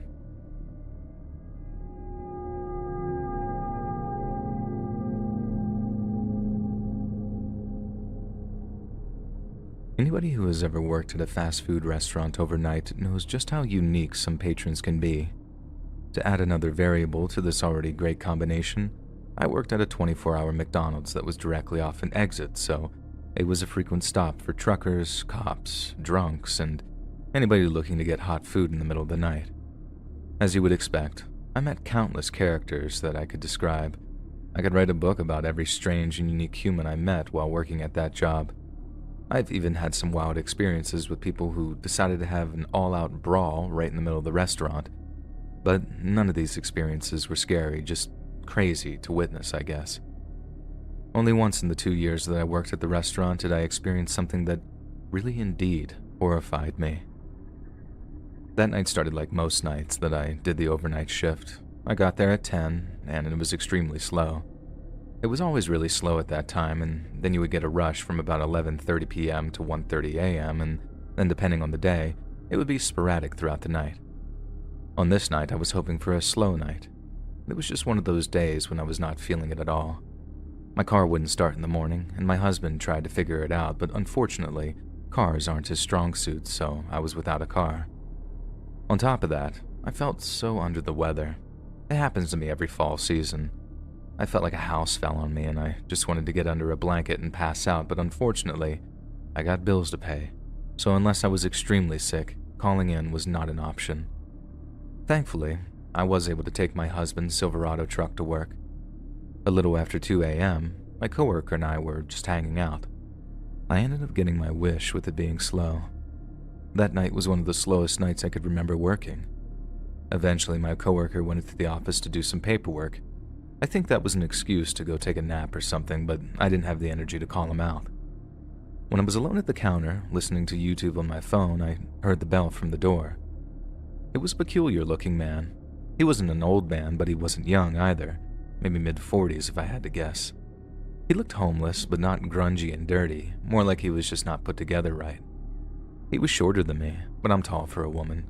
He couldn't have weighed more than 130 pounds, even with his big winter coat on. As he slowly approached the counter, I asked, "Hey there, sir. What can I get you tonight?" The man just looked at me and smiled. I wish I could have a picture of that moment. The look that he was giving me made me so unsettled. Something about the way he looked at me was just not right, and it gave me the creeps before he even spoke. His eyes were so dark that they looked almost black, and his mouth was just open enough with his smile that I could see his yellow teeth. Finally, he spoke after what seemed like an outrageous amount of time, and I was surprised at the deep southern voice that came out of this little man, and he said, "Wow, aren't you gorgeous? I thought I wanted fries, but maybe I'll order something else." Yeah, so I know that's weird and creepy, but working this graveyard shift at a restaurant that gets a lot of customers who are under the influence, I'm used to weird attempts at flirting. So I just smiled and said very politely, "Okay, sir, well, when you know what you want, just let me know." The man now grinned from ear to ear, flashing his full set of yellow and gray teeth. He set his hands on the counter, and all I could see were his long and dirty fingernails. Trying not to look visibly disgusted, he spoke up again and said, "Forget the fries. What time are you done?" Usually something like this, I would just smile and say I'm married and move on with my life, but I don't know if it was because I didn't feel good or maybe because the guy gave me the creeps from the start, but instead, in an annoyed and aggressive voice, I responded with, "If you don't want to order any food, you can leave." The man started to laugh as if though I told him a great joke. Before I said or did something that I would regret, I turned around and started knocking on the office door. When my coworker opened the door, he could tell that I was visibly shaken. I told him about the creepy guy who was clearly in sight, and he smirked because he knew right away what I was dealing with. He told me to go take a break and that he would take care of the guy. Without even thinking or looking back, I grabbed my coat and went outside, sat in my husband's truck for 15 minutes and just listened to music. I had almost forgotten about that creep up until right before I went back inside. I noticed him wandering on the far side of the parking lot with a to-go bag in his hands. I was relieved that my coworker was able to get rid of him, and I decided to wait in the truck for another 5 minutes just in case. I didn't want this creep to see what vehicle mine was. When I finally got back inside, my coworker looked a little freaked out. I asked him about the interaction with that freak, and his answer just really freaked me out. He said in a tentative voice, "I don't know if I should tell you." I started to jokingly hit his arm, and I told him to tell me, to which he complied, and he said, "That guy was crazy. When I came out to take his order, he just kept asking where the girl was. So I told him that you went home for the night, and he started to lose his mind, screaming and swearing. I ended up just giving him a free medium fry just to shut him up and get him out of here. Then he turned around, and as he was walking out, he said, 'Tell Monica I said goodbye, and I'll see her soon.'" This little story almost made me faint, mainly because I don't wear a name tag at this job. I had no earthly idea how this man knew my name. For the remainder of the shift, I couldn't focus. I just kept looking over at the door, expecting this man to stumble back in, but thankfully, he never did. Close to 4:30 in the morning, I asked if I could leave early. He knew that I wasn't feeling well, and with the creepy guy on my mind, he knew that I just needed to get away. Just to make my night more enjoyable, as I was leaving, it started to snow, and it was the first truly hard snowfall of the season, even though fall basically just started. I was thankful to have my husband's truck once again, and I figured if I just took it slow, I'd be safe. I couldn't have been more wrong. Only about a half mile from work, I ended up driving into a ditch because I couldn't see the road from the snow falling. I was all right, and it didn't seem like too much damage, but I couldn't get myself out of the ditch. I called police, and surprisingly, the cops were there in about a minute. I got out of the truck to greet the cop, and that's when it happened. From the bed of the truck, the man from the restaurant jumped out and started to run full speed into the night. I screamed, and then was at a loss for words.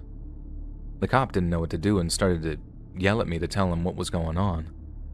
I finally told him, and he radioed some other cops, but they never caught him.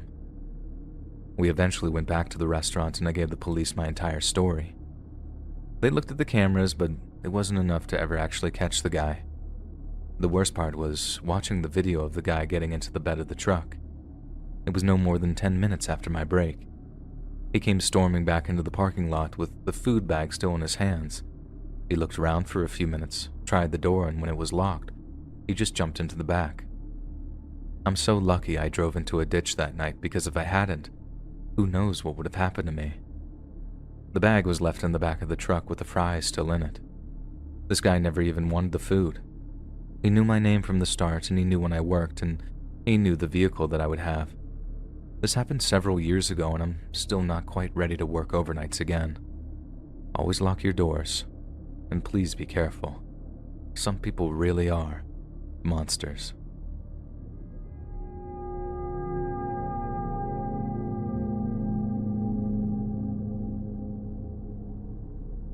The story I'm going to share took place a little over 11 years ago. At the time, I was a nurse at one of our local hospitals and working primarily on the cardiology floor. I was a relatively new employee at the facility, so I was taking pretty much any shift I could get. A lot of my shifts were overnight shifts or shifts that started late afternoon and went through to the middle of the night. At the time, I didn't mind, but looking back on it now, I have no idea how I wasn't in bed by 10 p.m. every night like I am now. There are probably 1,000 experiences I've had throughout my career that would make for an interesting story. But there is one that sticks out more than others and still bothers me to this day.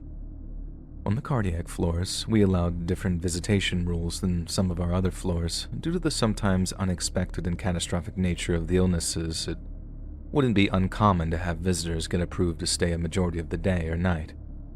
If a spouse had just experienced a heart attack, it was natural to have someone stay the night even if they had been stabilized and moved to our floor. There was one particular patient who had their spouse with them for 2 to 3 days as they recovered and worked to get discharged and released home. They were both very nice people, especially my patient, who still remains one of the sweetest people I'd ever met. Her husband, who was nice enough even from the beginning, seemed to have something a little off. I remember the wide smile that he would have when talking to me or coworkers. At first it seemed kind and inviting, but after holding a few minutes of conversation, it got kind of uncomfortable. Anyway, the first occurrence happened on the second night of the stay. I was working an overnight shift and it was later in the evening. I was at the nurse's station and saw the light flashing outside the patient's room, which notified me that they had used the call button to request something. I made my way to the room and went in to check and see what was going on. When I got there, the lights were off, but the TV was on and the patient looked to be sleeping. I was kind of confused and thought that maybe the patient accidentally hit it in their sleep. Then I heard, "Smells good," right behind my ear. I jumped and kind of shrieked and saw that it was the patient's husband. He said, "Oh, it was just me playing a little joke and hiding in the bathroom." He stammered and said, "Oh, yeah. Sorry, your hair smells good." I just kind of stood there in silence for a second and replied, Please let me know if there's anything else either of you need. Just only use the call bell if you guys actually need assistance, okay?" I left the room and went back to the nurse's station, which sat directly across from a bank of elevators. The location was annoying because the old elevators made a loud noise when they went up or down. A few hours had passed and the elevator was making its oh-so-lovely sound again, and it dinged to open the doors to our floor. I looked around the desk, but no one was there and the doors closed and the elevator went back down. Weird, right? Well, this happened 5 more times in a row, so I finally decided to see who was messing around and calling or sending the elevator. I got into the elevator and it went down to the second floor where the doors opened. Again, no one was there. And being annoyed, tired, and confused at this point, I went back up to my floor to head back to my desk. When I got back up, the elevator had thankfully stopped its constant noise and movement. However, when I reached for my cup of water, I noticed a folded piece of paper. I thought maybe it was something I left in on one of the patient's rooms, or that it was something that I wrote down that I didn't want to forget to do. But when I unfolded it, it said, "For my favorite nurse," with a small drawing of a rose or some type of flower. I sat it down and looked around to see if there was anyone around. I didn't see anyone outside of another nurse who was all the way at the other end of the hallway coming out of another room. Thankfully, I was able to keep myself busy for most of the night, and it was almost time for me to hand off my patients to the next shift. As I was finishing some paperwork, I felt a feeling like someone was behind me or I was being watched. I sat up in my chair and kind of looked around and saw a head sticking out of the doorway of a patient's room. Yep, it was the smells good person from earlier in the night. As soon as he saw my gaze going that way, he popped his head back into the doorway. I angled my chair so that I could see the room, but it still looked like my head was facing my computer. And every so often, I could see a head popping out of the doorway and then darting back into the room. I tried to ignore it the best I could so I could just finish my shift and go home and get some sleep.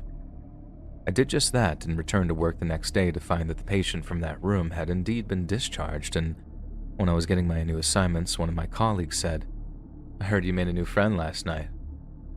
I asked what they meant, and she said, "Well, one of your patients that got discharged today, one of their family members were looking for you and asking for you. They wanted to see if you were here, and we told them you were gone, and we didn't know when your next shift was. When we told him that you weren't here, his face went from a smile to a frown, and he just walked away. And we figured you just made a good impression or something." I just smiled at my coworker and went back to reviewing some charts. I will say that things always seem a little more unnerving on the night shift, and I've always wondered if that's our subconscious at work, or if weird things really do occur more at night.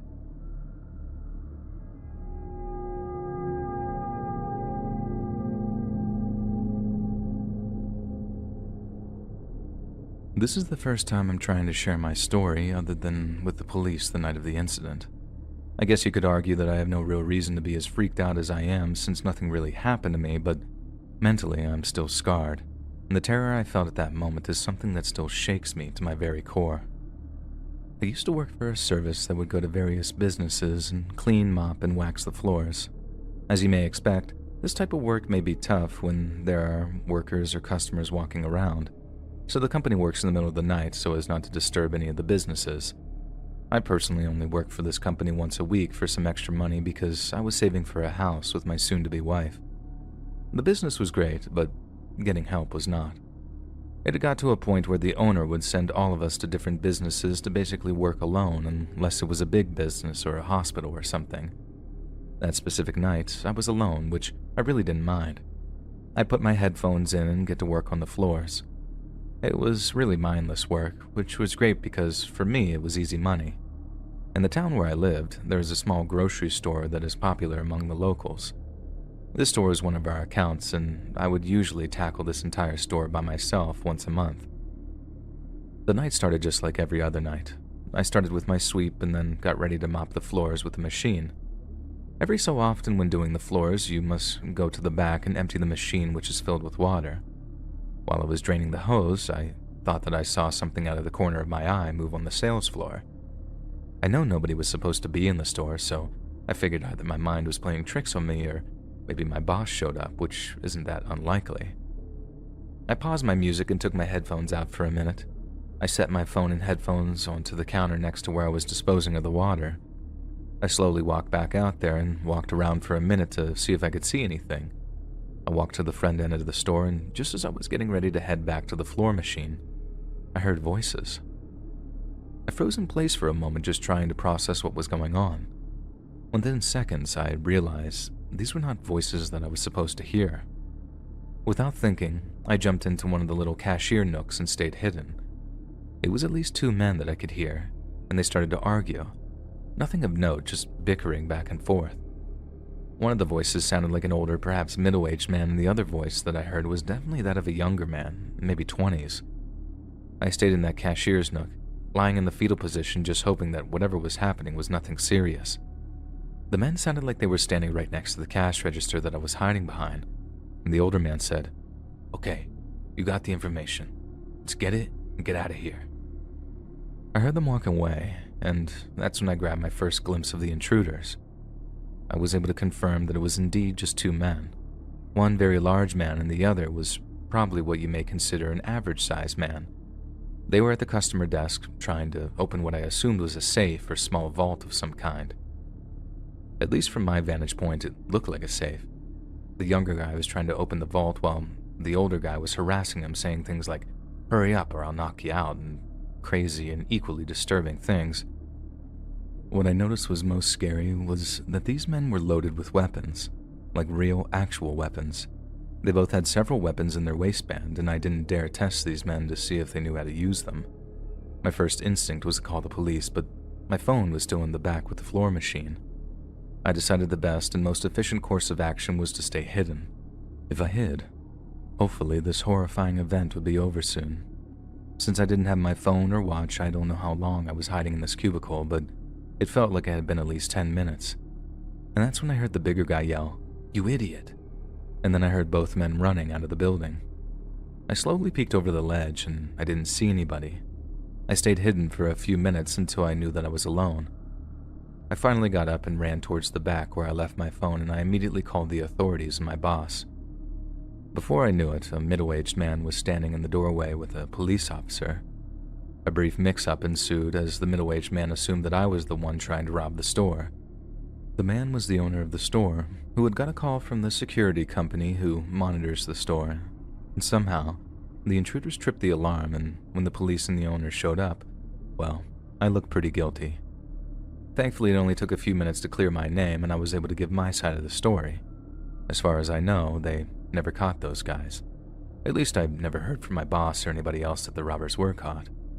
Even if I googled the incident, this doesn't even really come up, leading me to believe the investigation just kind of ended or never really got solved. And this was a horrible and traumatizing night. I assumed that these men had some familiarity with the store since they knew exactly what they were doing. If you ever find yourself in a situation like this, sometimes the best thing to do is to just stay quiet and hidden. Your life is way more important than being a hero. Click the join button to become a member today for exclusive content. Lately, I have been rethinking my career choice. I currently work as a location manager in the city where I live. For those people who may not specifically know what I mean when I say location manager, it just means that I'm responsible for finding locations for directors to film and secure locations for film production. I know it may not seem like a glorious job, but this industry is crazy, and I had to secure any job that I could get. I love movies and the entire entertainment industry, and it has always been a dream to work in this field one way or another. Well, as it turns out, I was quite good at being a location manager. Over time, I was able to build up a little bit of credibility, which made it much easier to secure locations. I worked on a bunch of films for the last several years, some bigger than others, but mostly low-budget films. During my time doing this, I met a ton of famous actors and influential people in the industry. At this point, you're probably wondering why I would be rethinking my career choice. Everything seems super cool. The simple answer is, this world of film and entertainment burns you out quicker than anything else. However, that is not the main reason why I've been truly rethinking my career. In actuality, the straw that broke the camel's back is much darker and more sinister. The last movie I worked on was not a great movie, plain and simple.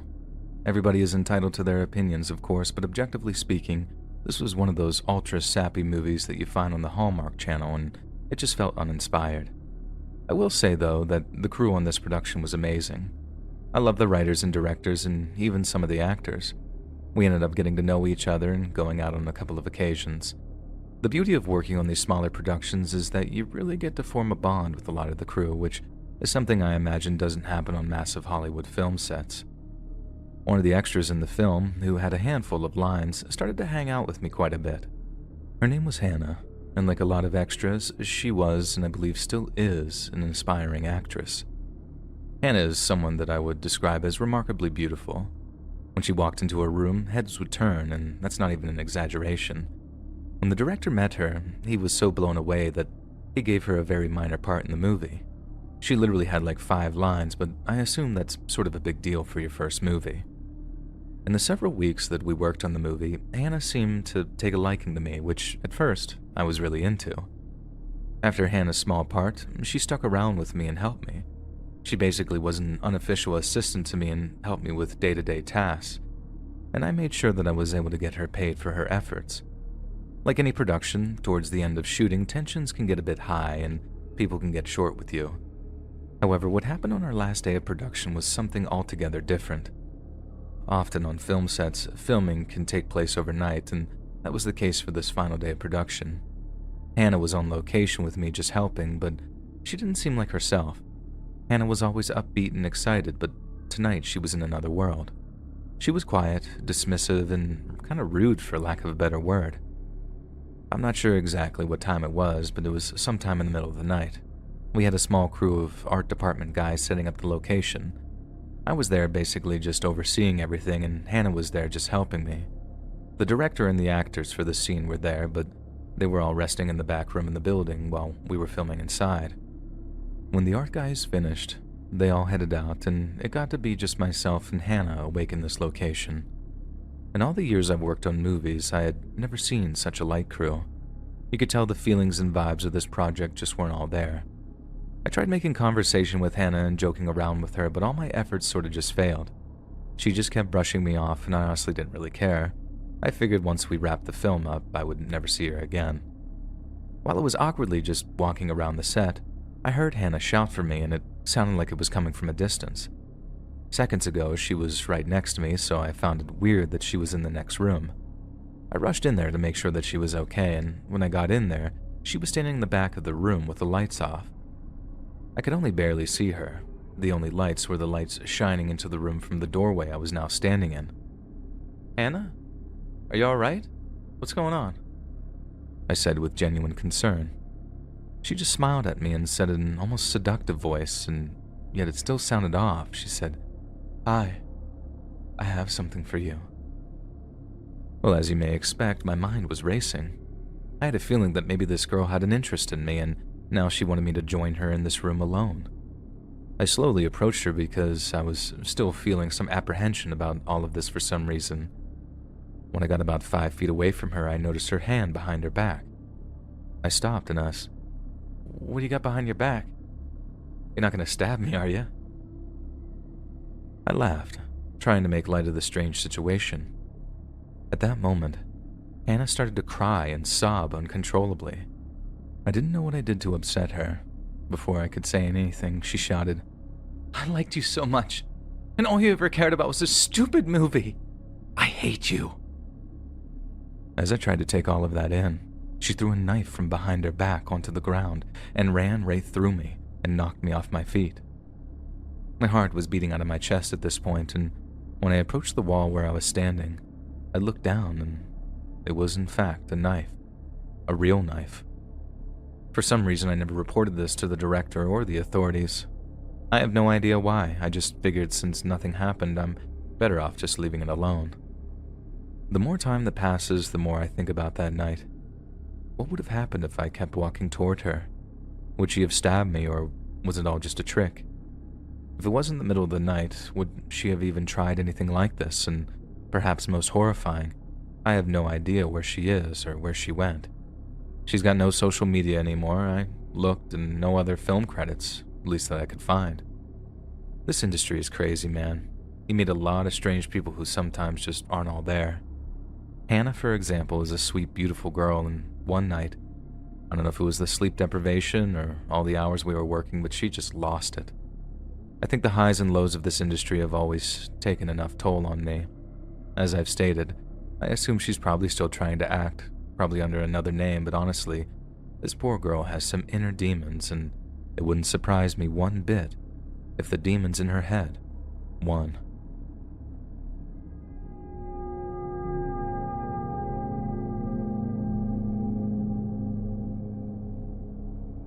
So let me first say, I don't know if this story I'm about to tell is super scary, but it was for sure the strangest thing that's ever happened to me. At the moment, it was really upsetting. It wasn't until I reflected on the evening that I realized just how strange the occurrence really was. 5 years ago, I worked as a security guard for the strip mall. If you're not familiar with what a strip mall is, it's just like a block of stores in a single lot that is usually connected by one big building. The complex that I worked for was a bigger building consisting of either 8 or 9 stores and a restaurant. The strip mall was new at the time, and the management team wanted to keep the area clear of trouble or potential robbers. I figured someone trying to rob these stores would be a long shot since the surrounding area was a very high-class neighborhood and there really was no crime. I took the job mainly because I needed the money. I figured it would be easy because I could sit in my car in a back office that was located in the back of the building complex and just listen to podcasts or audiobooks. The back office that I mentioned served almost like a central hub for all the stores in the strip mall. For each of the store's back stock rooms, you could walk out into another hallway, which led down a long, narrow corridor that led directly to the office. It was a small little room with monitors connected to the cameras in each one of the stores. Most nights, I just sat in the back office and waited until about 6:30 a.m. For all the years I did this job, only once did I ever have an intruder, and it still freaks me out to this day. The very first thing I did every night at 11 p.m. when I showed up to work was to check every lock on the door of every store. I made sure everything is buttoned up tight just in case, and I usually then would walk around the entire strip mall parking lot. I would like to tell you that it was to monitor the surroundings, but the real reason was to just stretch my legs. I usually did this walk several times a shift. That night at around 2 in the morning, I was still sitting in the office. I thought I heard a loud crashing sound. Whatever it was loud enough to have made me jump. And the first thing I did was check all the cameras and had made sure none of the alarms were going off. Everything still looked locked up, and it appeared like nothing was going on. Whatever noise I had heard, I ended up just chalking it up to some sort of stock in one of the stores falling or something. I did a quick walk by all of the storefronts and saw nothing out of place or broken, and all the locks were still locked. When I got back to the office was when I noticed something strange. In one of the monitors, which was a CCTV camera feed from one of the stores, I could see what looked like a faint light. I just walked by all the stores less than 2 minutes prior and I saw no lights, so whatever the strange glow was had just appeared. The cameras in these stores were not so insanely high-tech, so I wasn't able to adjust the cameras to see any more of the store. Only this one section. The store was an electronics store of some sort. They did sell all kinds of tech and electronics, but their main selling point was that they would rent out cameras and microphones and all sorts of technological equipment. I made my way through the narrow hallway to the back room of the electronics store. From the back room, I could see the flickering of light through the door that led to the store. Before going through the double doors which separated the store's back room and the sales floor, I looked around the window of the double door to see if I could locate any intruder. To my amazement and horror, there were 2 elderly people standing in front of a giant TV, just watching a solid blue screen that said, "No signal." I had no idea how these 2 had gotten into the store. I checked the lock more than once, and there was clearly no sign of forced entry. I waited for several minutes to see if they had moved or talked or did anything, but they never moved.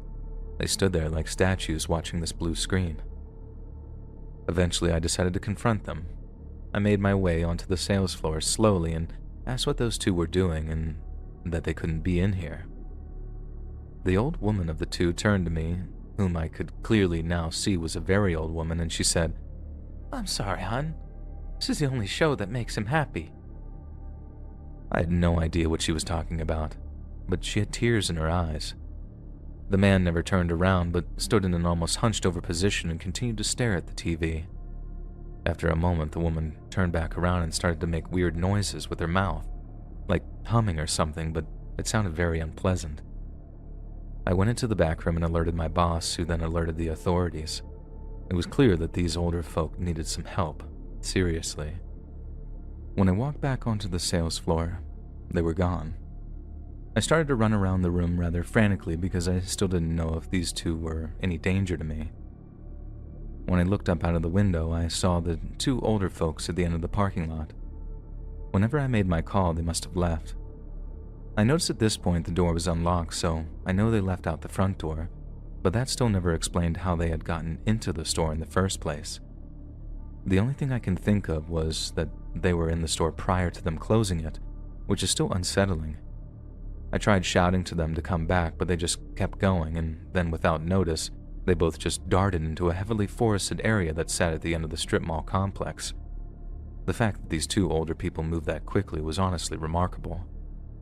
The police showed up moments later, and I explained the entire event to them. They actually laughed because the story seemed so strange and unbelievable, and even though it may have been funny to them, in the moment it was terrifying to me. Imagine just seeing 2 very old people watching a blank TV in the middle of the night when you're all alone. I've read enough crazy news stories to know that just about anything is possible. After talking to the store owner, they were just as shocked and freaked out as I was. They said that they didn't know of anyone who fits that description, and I guess the police looked through dozens of hours of CC footage and never could find when and where these 2 people had gotten into the building. I always think about that night and really just how creepy and weird it truly is. In a lot of ways, I feel bad because it just shows that the mind really does go after a while.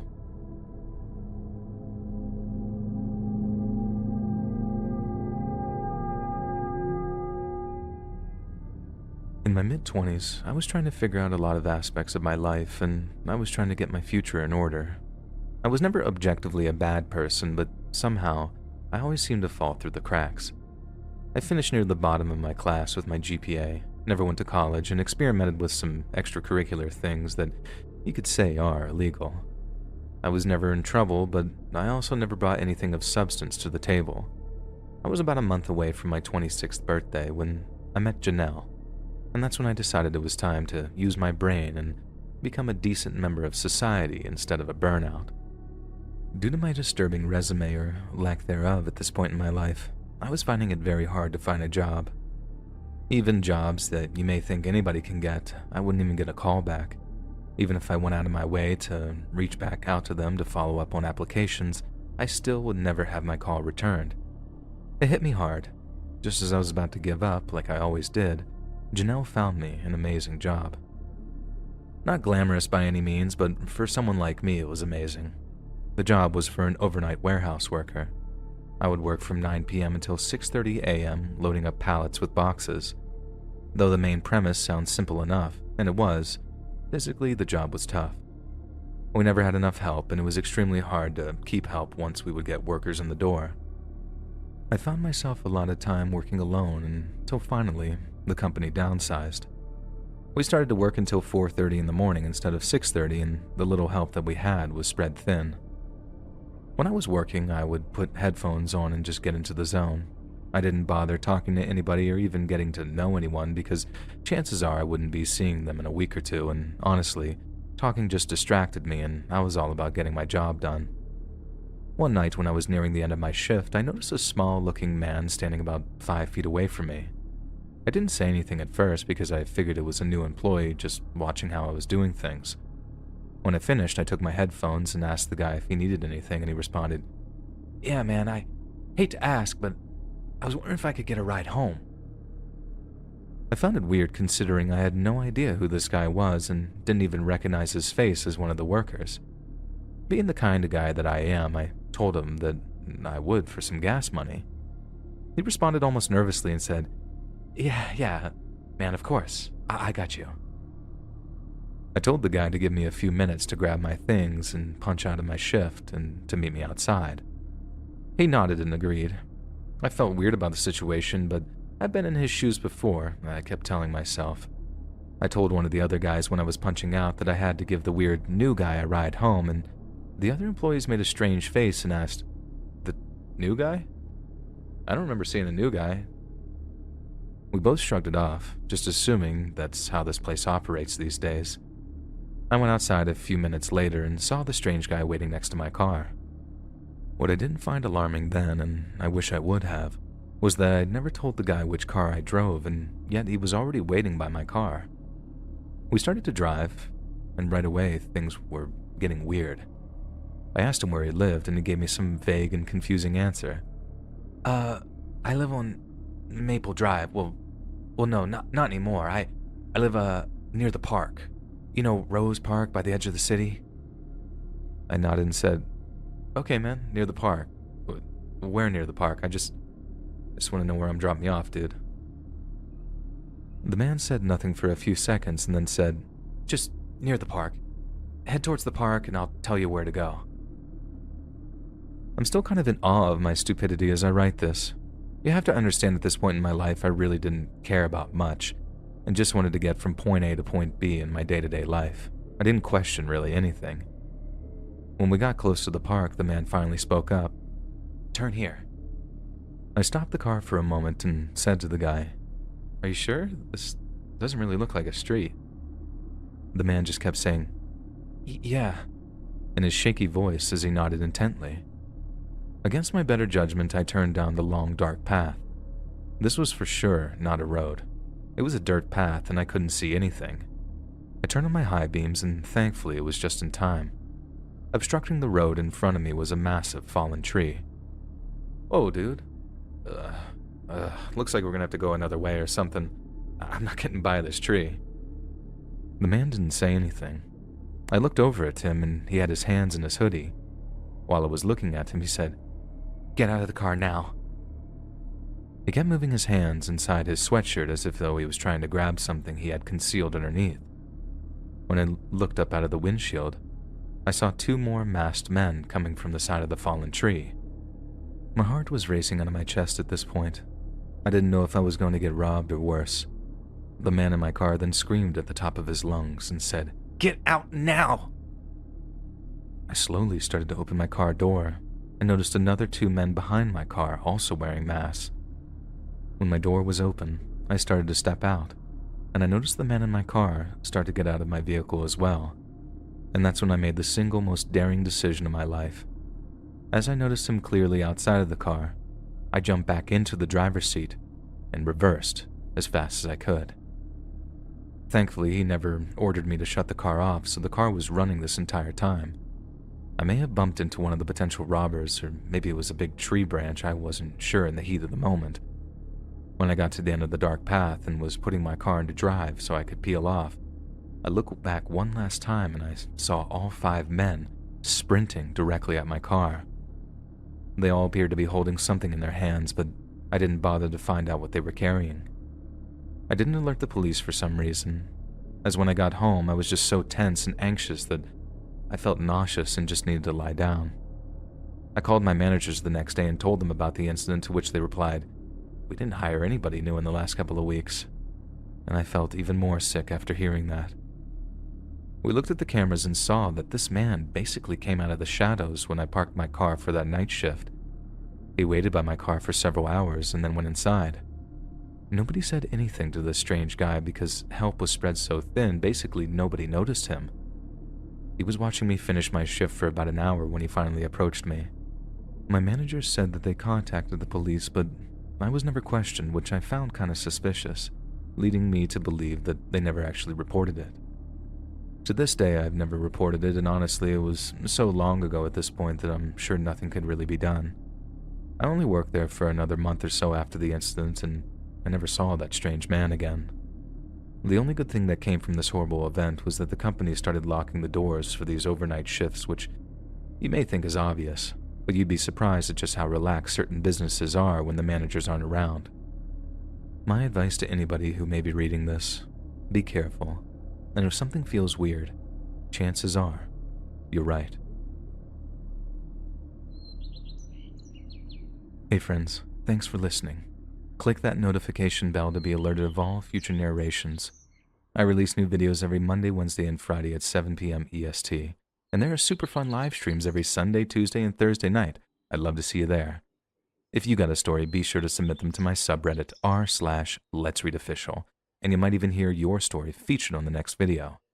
And if you want to support me even more, grab early access to all future narrations and bonus content over on Patreon, or click that big join button to hear about the extra perks offered for the channel. And check out the Let's Read podcast, where you can hear all of these stories in big compilations and save huge on data, located anywhere you listen to podcasts. All links in the description below. Thanks so much, friends. And remember, thereafter, me lucky charms.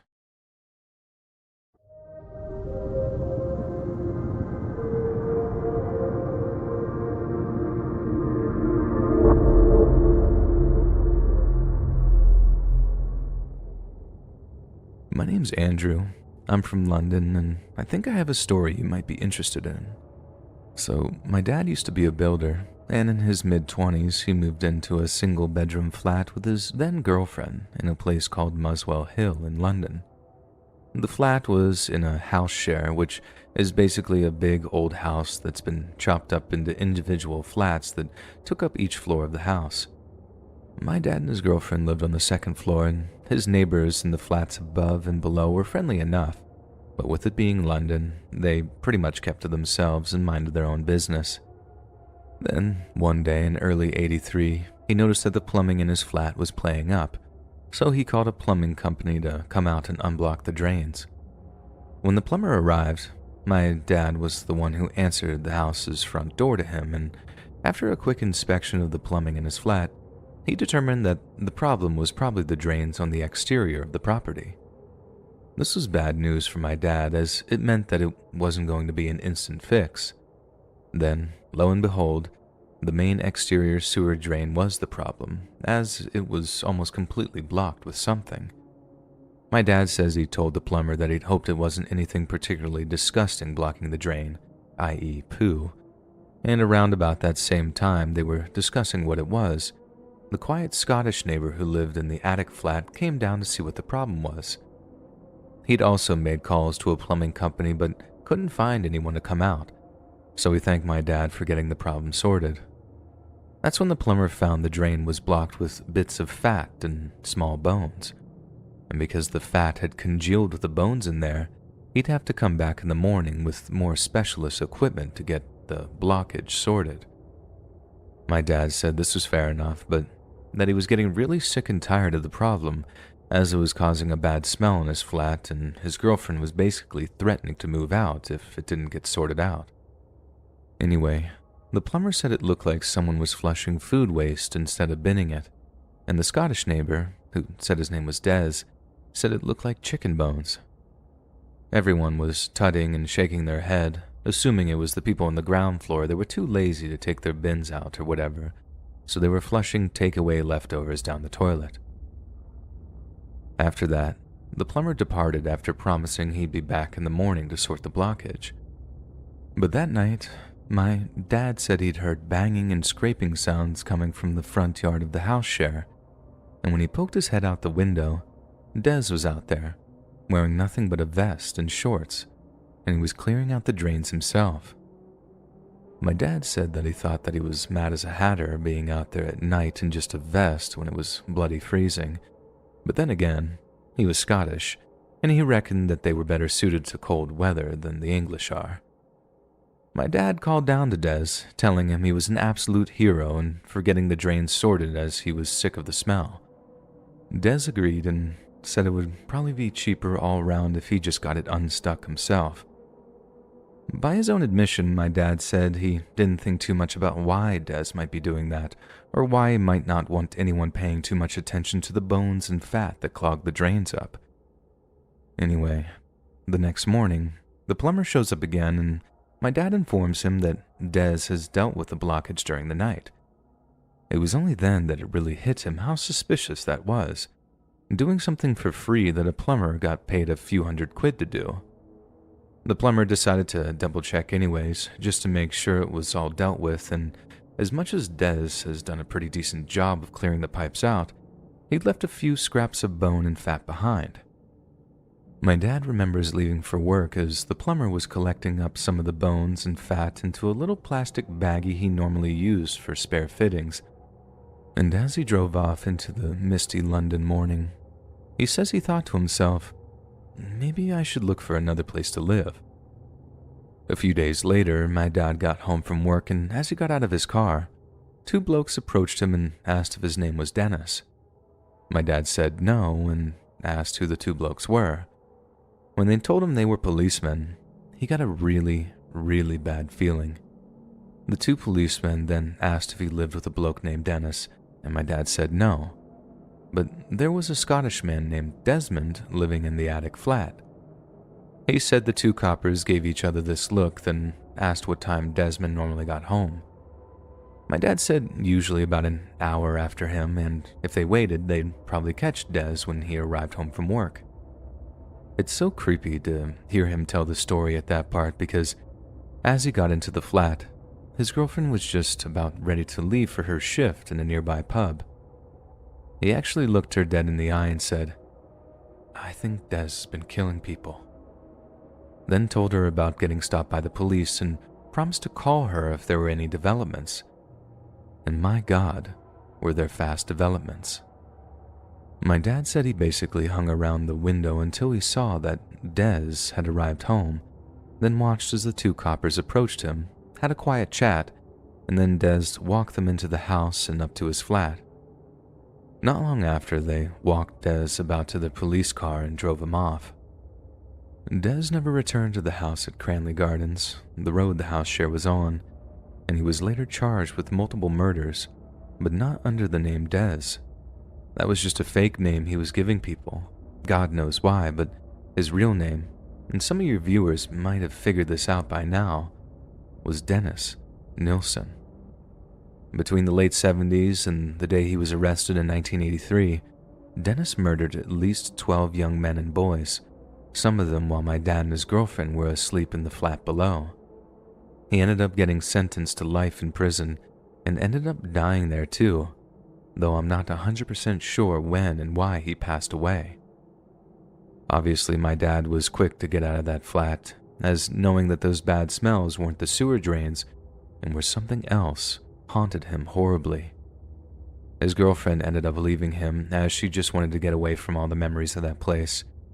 He says that was hard on him, but it was a weird kind of blessing in disguise, because if she hadn't dumped him to move on with her life, he'd never have met my mom a few years later. It's not a story he tells very often for obvious reasons, and he didn't tell me or my sister until we were both adults who'd left home.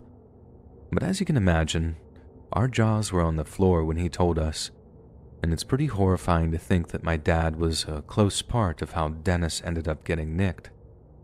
I've actually watched a few documentaries on the Nilsen murders, and it's surreal to hear about the second-floor neighbor's involvement, as every time I think, that's my dad.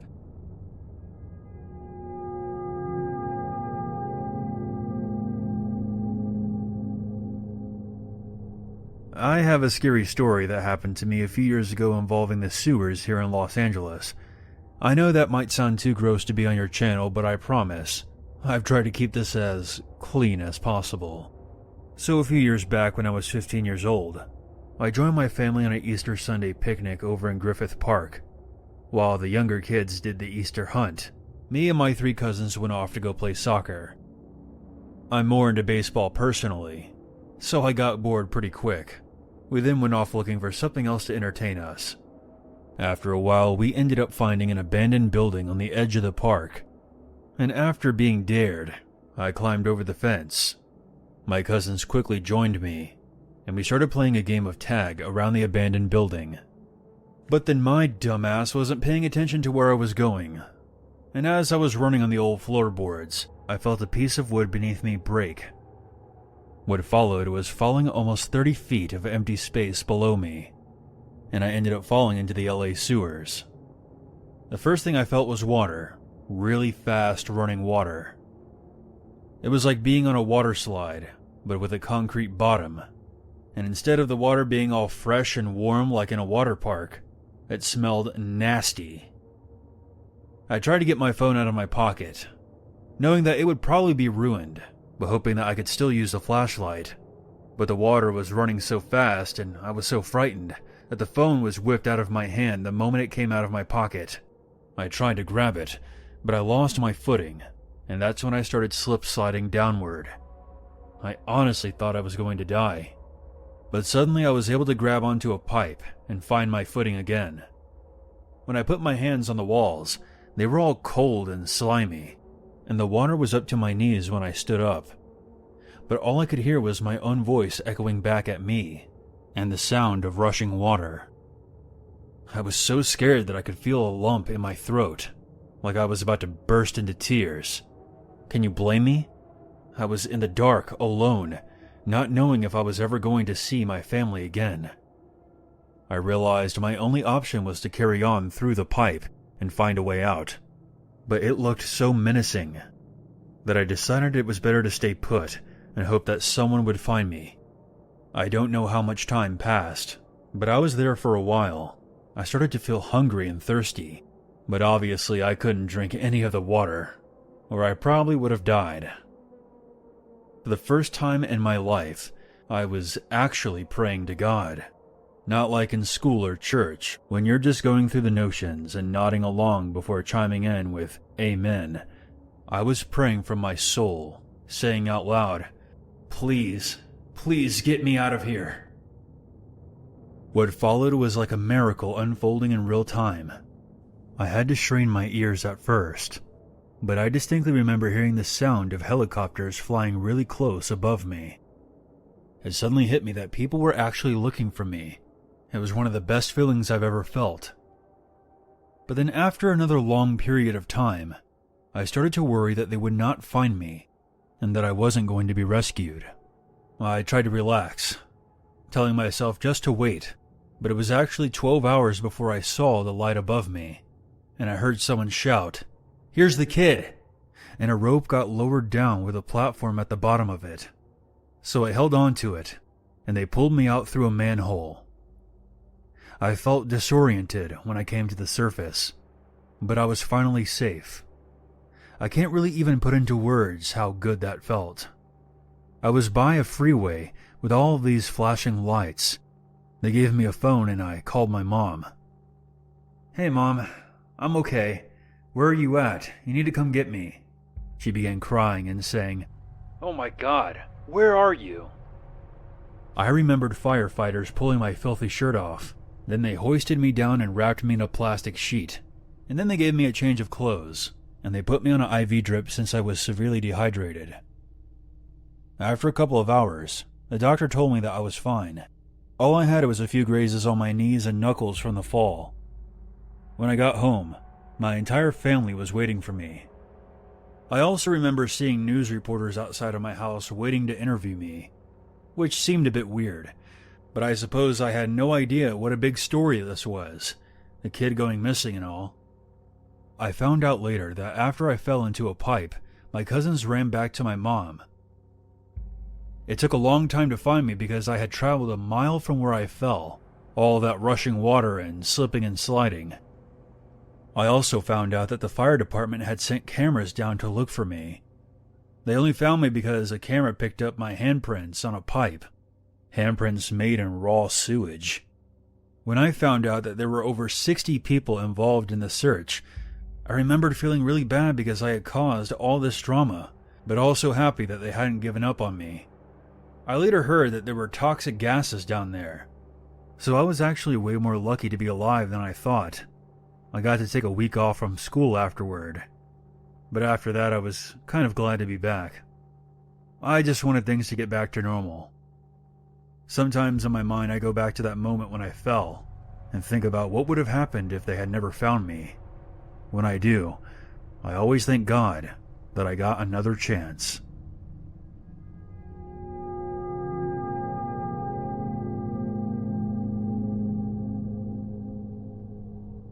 My name is Trevor. I live here in my hometown of Raleigh, North Carolina, and today I want to tell you about my encounter with a real-life alien. Now, I know what you're probably thinking. This guy either has an overactive imagination or he's totally nuts. But please, hear me out. I'm like 90% sure you won't be disappointed. So the thing is, I'm a sewer utility line mechanic here in Raleigh, North Carolina. I know, it's just a dumb, fancy way of saying sewer worker, but at this point, I'll take whatever dignity I can get. I joke, of course, because I'm actually kinda proud of what I do. If it wasn't for folks like me, all that stuff you want to stay flushed would suddenly start becoming unflushed, and nobody wants that. Anyway, back when I was still a rookie mechanic, I used to have to go down into the sewers with my foreman so he could basically show me the ropes. Let me tell you, you don't really know if you're brave or not until you climb down into the sewers and wade through waist-deep toxic waste for hours at a time. I was kind of intimidated by the idea of it, and I'll admit, I only got into being a line mechanic because I needed the money. But good God, actually climbing down into the darkness the first few times seriously rustled my jimmies. The first few times my foreman took the lead and I just followed, watching everything that he did, taking mental notes and letting him walk me through the process of checking lines and probing for fat deposits. It was gross, and it never stops being gross. But after about 3 or 4 runs, it stopped being so terrifying and started feeling a lot more like hard work. But then, I started having to take the lead to demonstrate what I'd learned, as well as getting myself some more practical experience. The fear came back a little once that all started happening, but it was more the pressure of actually performing up to standard that was making me anxious. I was still in a probationary period for a few months, and I was worried that if I messed up too much, I'd be fired almost as quick as I started. But as nerve-wracking as the whole training process was, I had no idea of the kind of messed up stuff I'd see down in the sewers. And one of those things absolutely terrified me, and is probably the closest thing I'll ever see to a legitimately otherworldly alien being. I remember turning down one of the shorter tunnels on our route, and as my flashlight's beam hit the sharp outer corner, I saw something move. This grabbed my attention for two reasons. Number one, obviously we get plenty of rats down in the sewers, but they're long gone before you get close because you make a ton of noise when you wade through the water. So you hear them skittering around, which is creepy enough, but you tend not to ever see them unless it's at a distance. Number two, the thing was not only unlike anything I'd ever seen in my life, it actually reacted to the light of my flashlight and sort of tensed up. Okay, so that's kind of a lie when I said that I'd never seen anything like it, because I had. Only it was in a bunch of different sci-fi and horror movies. So you can imagine why it scared the life out of me to see it with my own eyes. What I saw was shaped like a human heart, kind of the same size too, wider at the top and kind of narrower at the bottom. It reminded me of a heart too, not just from the way it tensed and relaxed, but from the way it was pure blood red. It wasn't beating like a heart though. It only ever tensed up when my flashlight passed over it, and that's how I knew that what I was looking at was somehow alive. Plus, the way it was reacting to my light kind of made it change shape too, like it was scared of the light. I think I stared at it in disbelief for a second or two before finally whispering "Bob?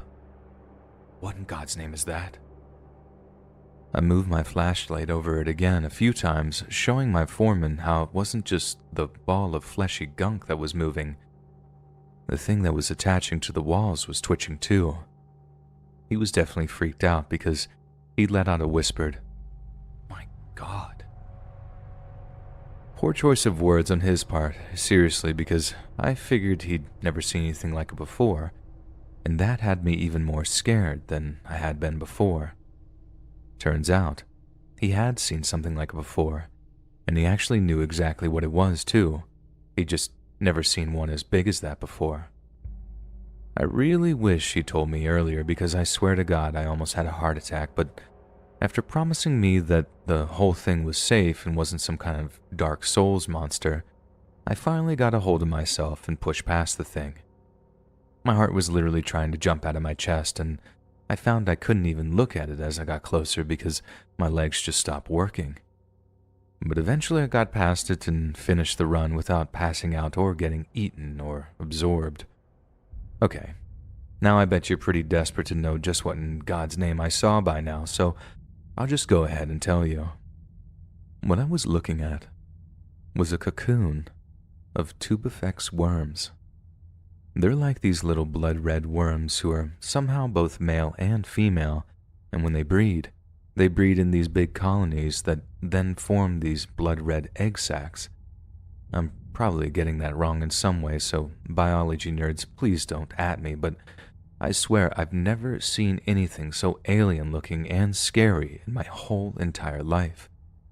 Stuff like that reminds me of some old YouTube video I watched once where the theme was we live on an alien planet.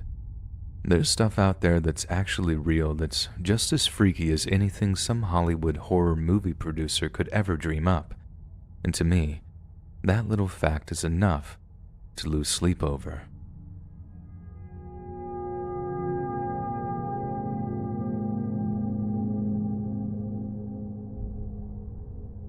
On the outskirts of the German city of Frankfurt lies a small sewer outlet.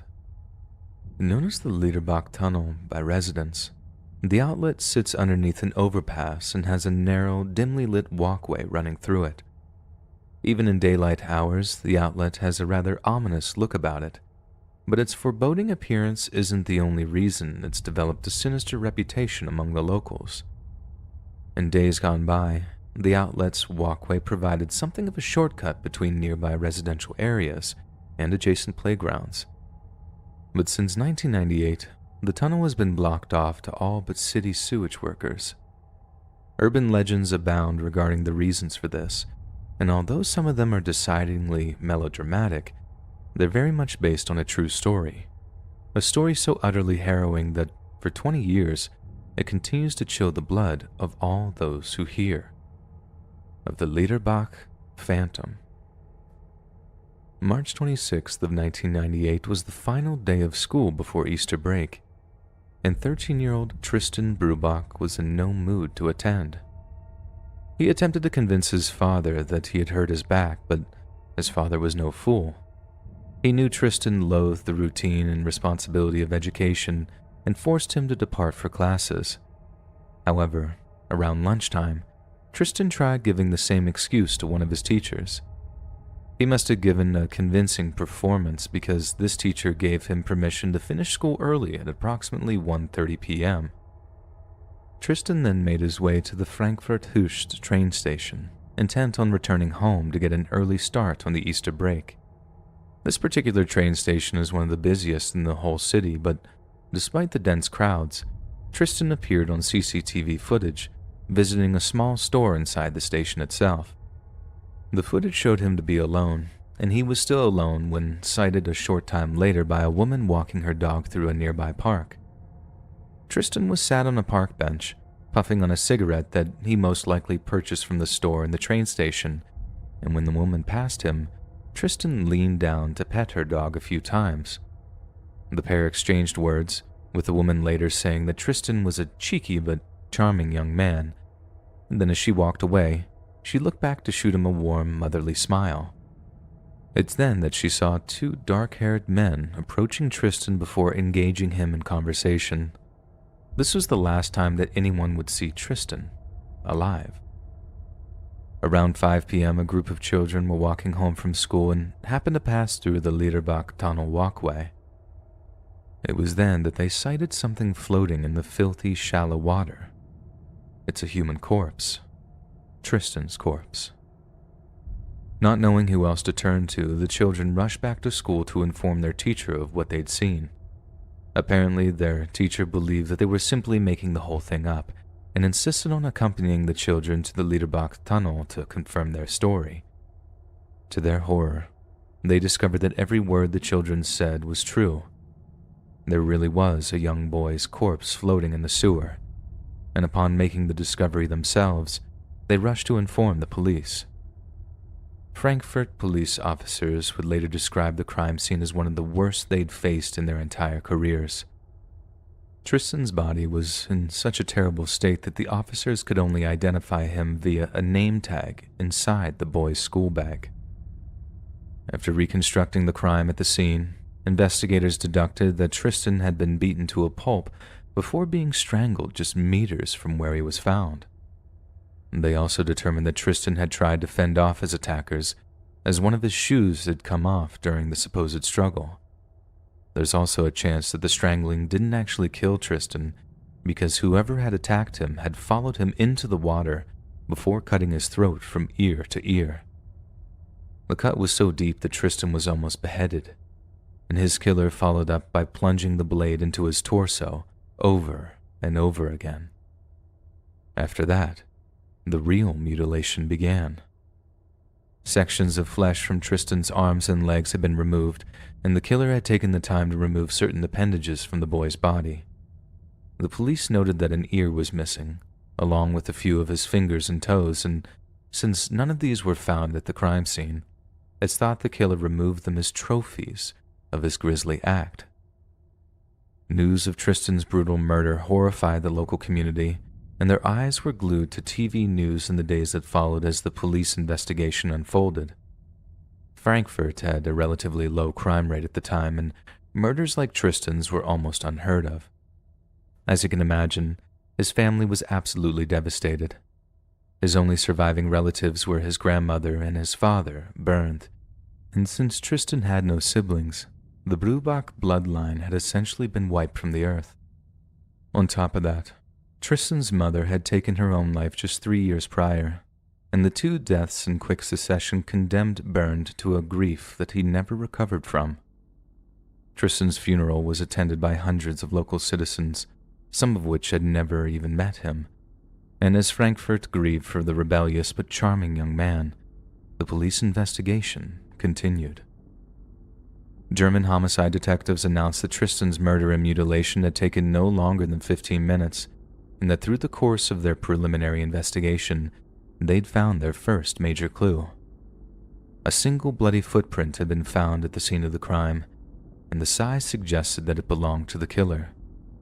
This would prove their single biggest chance at identifying the murderer, but they still sought out eyewitness statements in order to tighten the net around the bloodthirsty child killer. One statement came from 3 who had been walking to a nearby soccer field at around 3:30 p.m. They claimed that as they passed within about a mile of the Liederbach tunnel, they spotted an odd-looking man with dark hair walking away from the area at speed.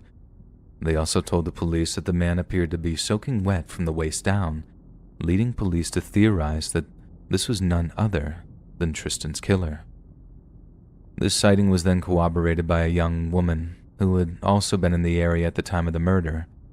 She too had spotted a man whose pants and shoes looked sodden as they had been wading in deep water, and the 2 sightings helped paint a physical description of the man believed to be Tristan's murderer.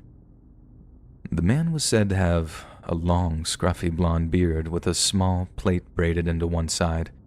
He was also thought to be very skinny and very pale with light-colored eyes, while standing at around 5'7" tall. Witnesses also mentioned he looked grimy, as if he was averse to bathing, and that he either had a hair lip or a very deep scar just below his left nostril. Police then consulted a criminal psychology profiler who told them that the suspect was most likely between 25 and 35 years old and had no close friends or family, and most probably harbored some kind of perverse attraction or resentment towards children. This profiler also stated that there was a big chance that Tristan knew his killer in some capacity, and that the police factored many of these estimations into their investigation in the weeks that followed. Yet barely a week after Tristan's funeral, there was a shocking development in the case that left even the most hardened investigators shaken. On April 7th of 1998, Frankfurt police received a call from a payphone located in the Hoest train station, and the very same train station Tristan had been sighted in just hours before he was murdered. A police dispatcher answered the call, and when they asked the caller to identify themselves, the caller simply replied, "This is Tristan's murderer speaking," and told the officer they wished to turn themselves in. When asked to describe themselves, the caller told the officer he was a 5'11" with long black hair, a detail which contradicted the more recent eyewitness statements, but lined up with the dog walker's description of the 2 men that approached Tristan while he was smoking on the park bench. The supposed killer then stated nothing but, "Arrest me," then ended the call. Police officers rushed to the train station but failed to apprehend the caller, and due to how busy the Hoest train station was, they were unable to identify the caller from CCTV footage or get accurate fingerprints from any of the payphones. When this new piece of information reached the media, some journalists speculated that the killer was trying to confuse investigators by providing contradictory information, but failed to note that the dog walker seemed to provide this exact same description of the suspect. In addition to this, when police released the audio of the call to the general public, many noted that the caller sounded distant and intoxicated. This could have easily been because the call was a prank formulated by mean-spirited drunks, but it also lined up with some description of the killer as pale, scruffy, and unwashed, potentially lining up with someone with addiction problems. As the investigation grew in scope and scale, it quickly became the largest murder investigation in German history. It was comparable to the Jean-Benet Ramsey investigation in the US, or the Madeleine McCann investigation in Great Britain. The entire country was positively obsessed with the murder, and the unfolding investigation ate up airtime on the nightly news, as well as pervading the dinner table conversations of almost every family in the nation. Police officers took fingerprints from a jaw-dropping 10,000 male suspects in the months that followed, as well as collating around 24,000 witness statements.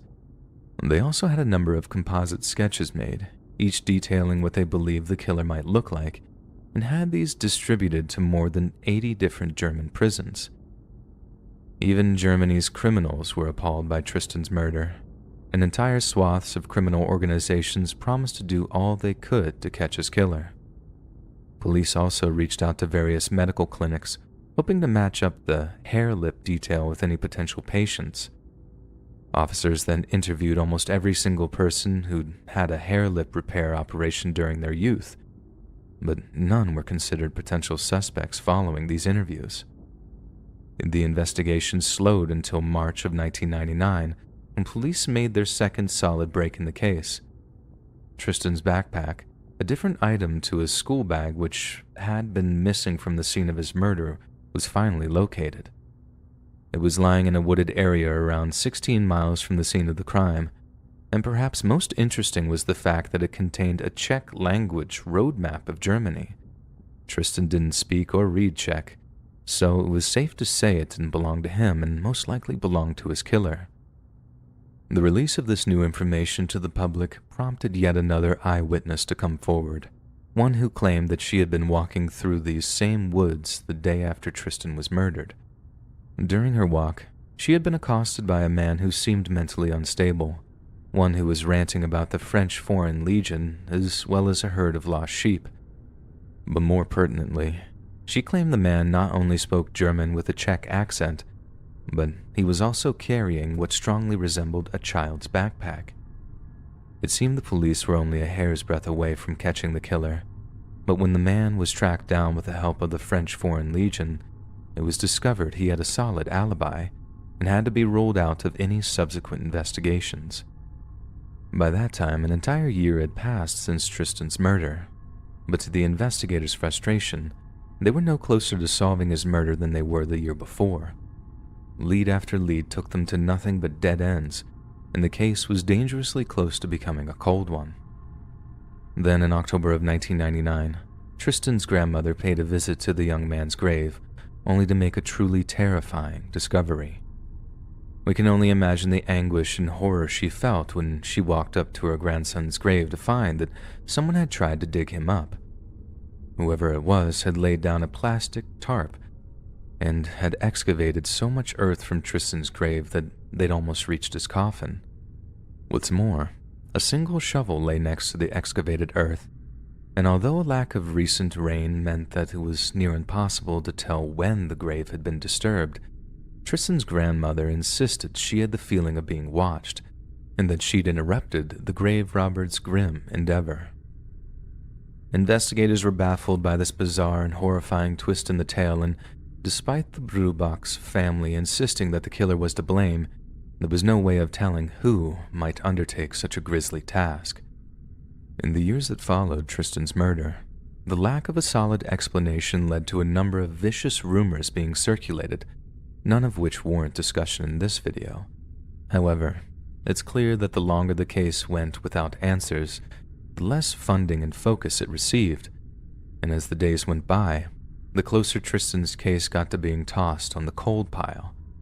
This was further exacerbated by the revelation that one of the case's major tipsters turned out to be an American woman who was trying to implicate her innocent ex-husband as the killer. It turned out she had been lying to investigators for months on end, meaning tons of potential evidence had to be scrapped from the Frankfurt police. Yet, all was not in vain, as police began to find links between Tristan's murder and the disappearance of two other German children, Annika Seidel and Melanie Frank. In September of 1996, 11-year-old Annika Seidel disappeared from a location just 6 miles away from where Tristan's body was found, while 13-year-old Melanie Frank disappeared from nearby Wiesbaden just over a year after Tristan was killed. Some investigators suggested that the case was intrinsically linked, and if they found the person responsible for either child's disappearance, they would also solve the death of Tristan. It took until 2013 for investigators to take a fresh look at the case, and since then, two dominant theories have emerged. The first is that Tristan had been lured to the Liederbach tunnel by someone he knew, possibly with the promise of some kind of material gain. It's possible that the person that did so was someone Tristan's father wouldn't have approved of, hence why he tried to come up with an excuse to get out of going to school that day.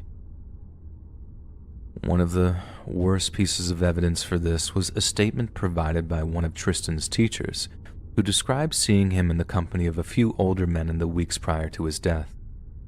One of these men seemed to fit the description of the suspect seen by other eyewitnesses, the blonde-haired man with the hair lip who was sighted near the crime scene just after the murder.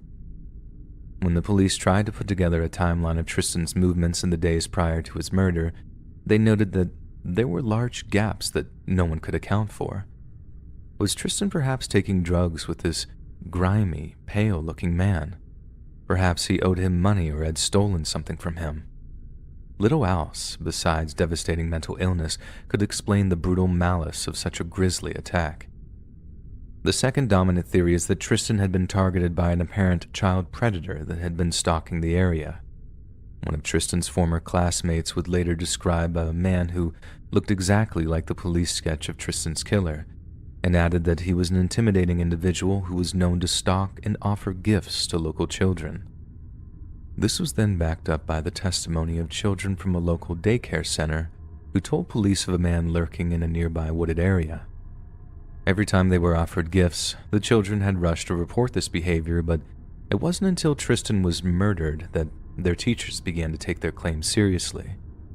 Yet by the time Tristan was murdered, this strange man had disappeared, and any and all searches for him were completely fruitless. Sadly, to this day, Tristan Brubach's murder remains unsolved. Investigators in Germany have attempted to link Tristan's case with murders and assaults in a variety of other European countries, but no concrete parallels have been established. Tristan's only surviving relative, Bernd Brubach, passed away in December of 2014 at the age of 59, having never remarried or had any other children. At the time of his death, he remained hopeful that his son's murderer would be found. But despite the fact that a €20,000 reward had been offered for any information leading to the killer's capture, it seems increasingly likely that hope was painfully misplaced.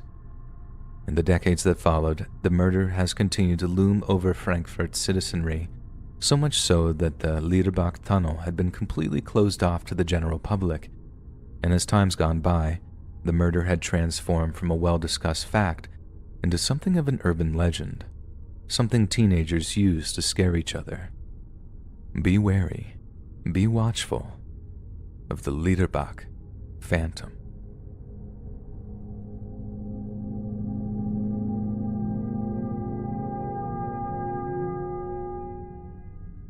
Born in 1957, as the only daughter of George Whittle and his girlfriend Dorothy, Leslie Whittle grew up in the English city of Wolverhampton and would go on to enroll as a student at the town's Wolfram College. George Whittle was the owner and operator of Whittle Coaches, a successful transport company that specialized in ferrying miners from the homes' villages to the coal pits they employed them at. The coach company earned additional money by hauling coal in between shift changes, and by 1970, Whittle Coaches was one of the most profitable private enterprises in the entire region. However, in that same year, 65-year-old George tragically passed away after a sudden illness. To avoid estate taxes, he gave 3 houses and $70,000 in cash to Dorothy, as well as over £190,000 to both of his children, which obviously included Leslie. Yet Selina Whittle, his estranged wife, received absolutely nothing from George's last will and testament, and this kicked off some much-publicized legal proceedings that circulated in the nation's newspapers. Tens of thousands of everyday people were transfixed by the sordid details of the litigative battle, yet one malevolent person was far more interested in the stories than their peers. And in their dark and twisted mind, a plan began to form. On January 14th of 1975, Dorothy, who by then had adopted her deceased husband's second name, returned to her home in Shropshire at around 1:30 in the morning. Shortly after entering the house, Dorothy quietly checked in on her daughter Leslie, and after finding her fast asleep, Dorothy also retired to bed. Yet as she slowly drifted off to sleep, she had no idea of the horrors that were to befall her young family when she awoke the following morning. Not long after dawn on Wednesday, January 15th, Dorothy rolled out of bed, trudged downstairs, and began cooking breakfast for her 2 children. It wasn't unusual for Leslie to sleep in, even on a school day, but as she began to get dangerously close to being late for college, Dorothy climbed the stairs with the intention of waking her. But when she walked into her daughter's bedroom, Leslie was nowhere to be found, and in her place was a typewritten note. Dorothy knew something was horribly wrong as she read the first few words, which told her that under no circumstances was she to contact the police. Leslie had been kidnapped, and the only way to get her back was via a payment of £50,000. In order to facilitate the transaction, she was to wait for a telephone call that evening, one that would come to a payphone near the Swan Shopping Center in Kidderminster. Dorothy descended into a wild panic and drove over to her stepson Ronald's house. When he heard the news, Ronald completely ignored the ransom note's demands and immediately contacted the local police force. Late that evening and early the next morning, a team led by Commander John Morrison and Detective Chief Inspector Walter Boreham began an investigation into the kidnapping. But somehow, the story was almost immediately leaked to the British press, and a feature on Leslie's kidnapping was featured on the nightly news on the very same day she was taken.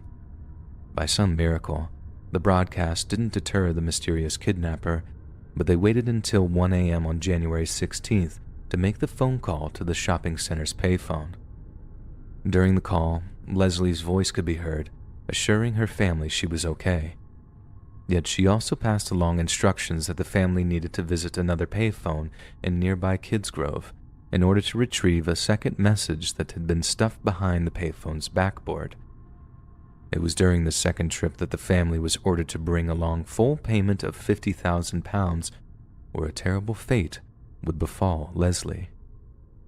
After collecting the full cash amount, Ronald Whittle departed from Bridgenorth Police Station just after 1:30 a.m. on January 17th.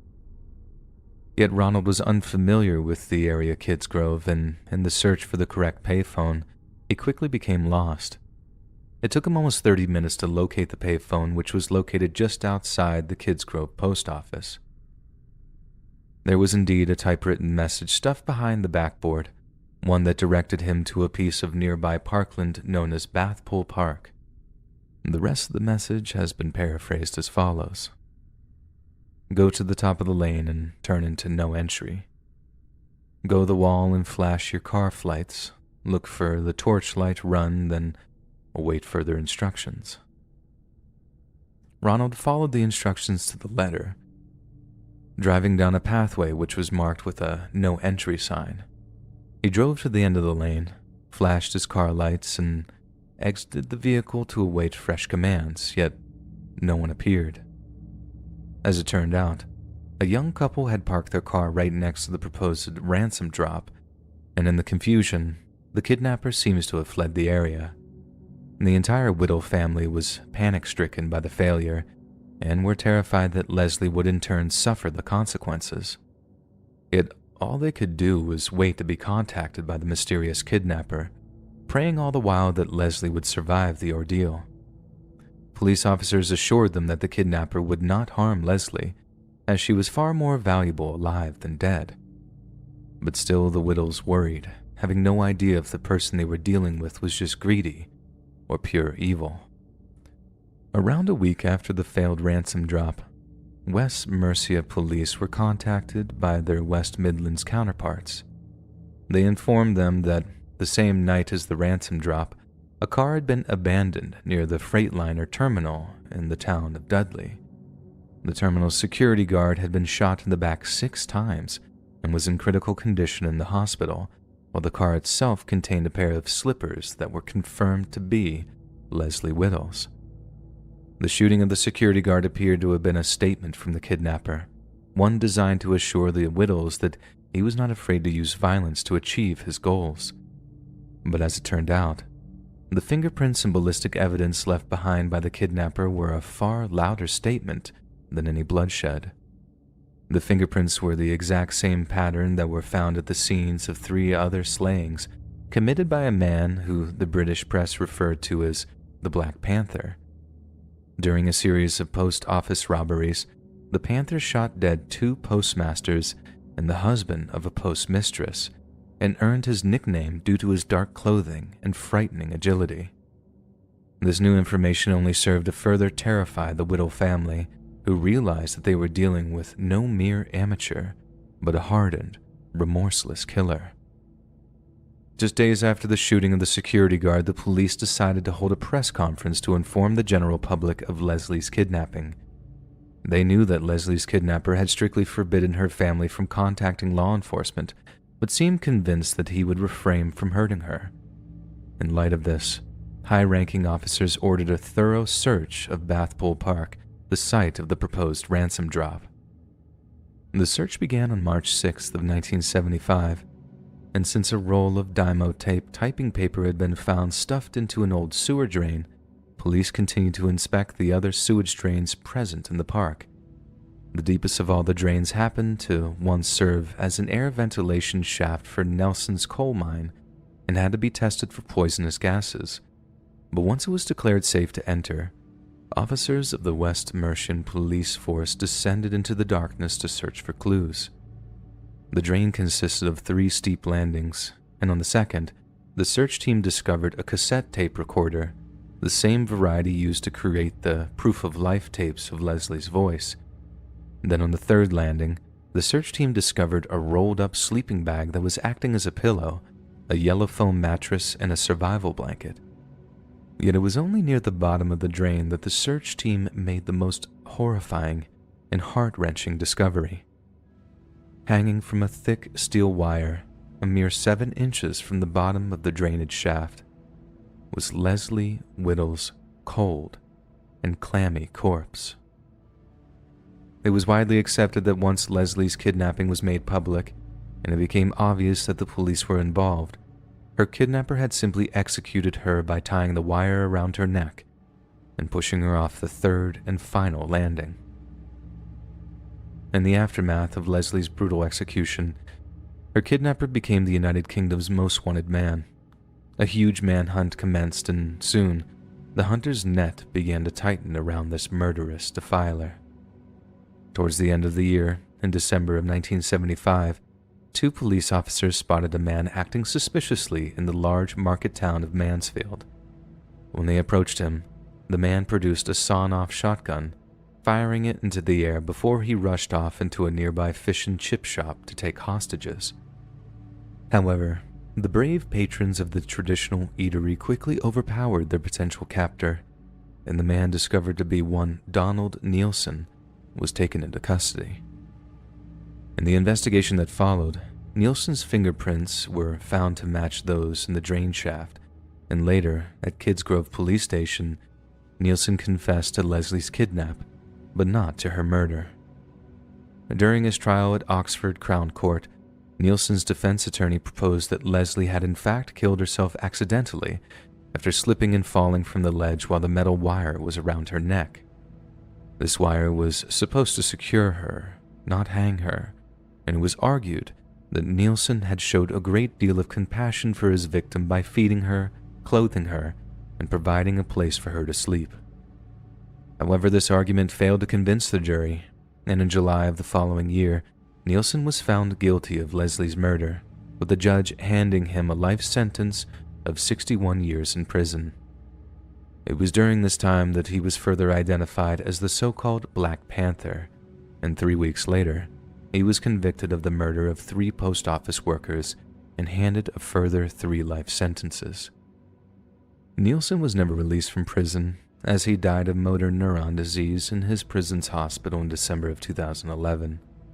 It was an apt way for him to die, as just like his victim, his life slipped away while unable to move, unable to breathe, and unable to cry out for mercy.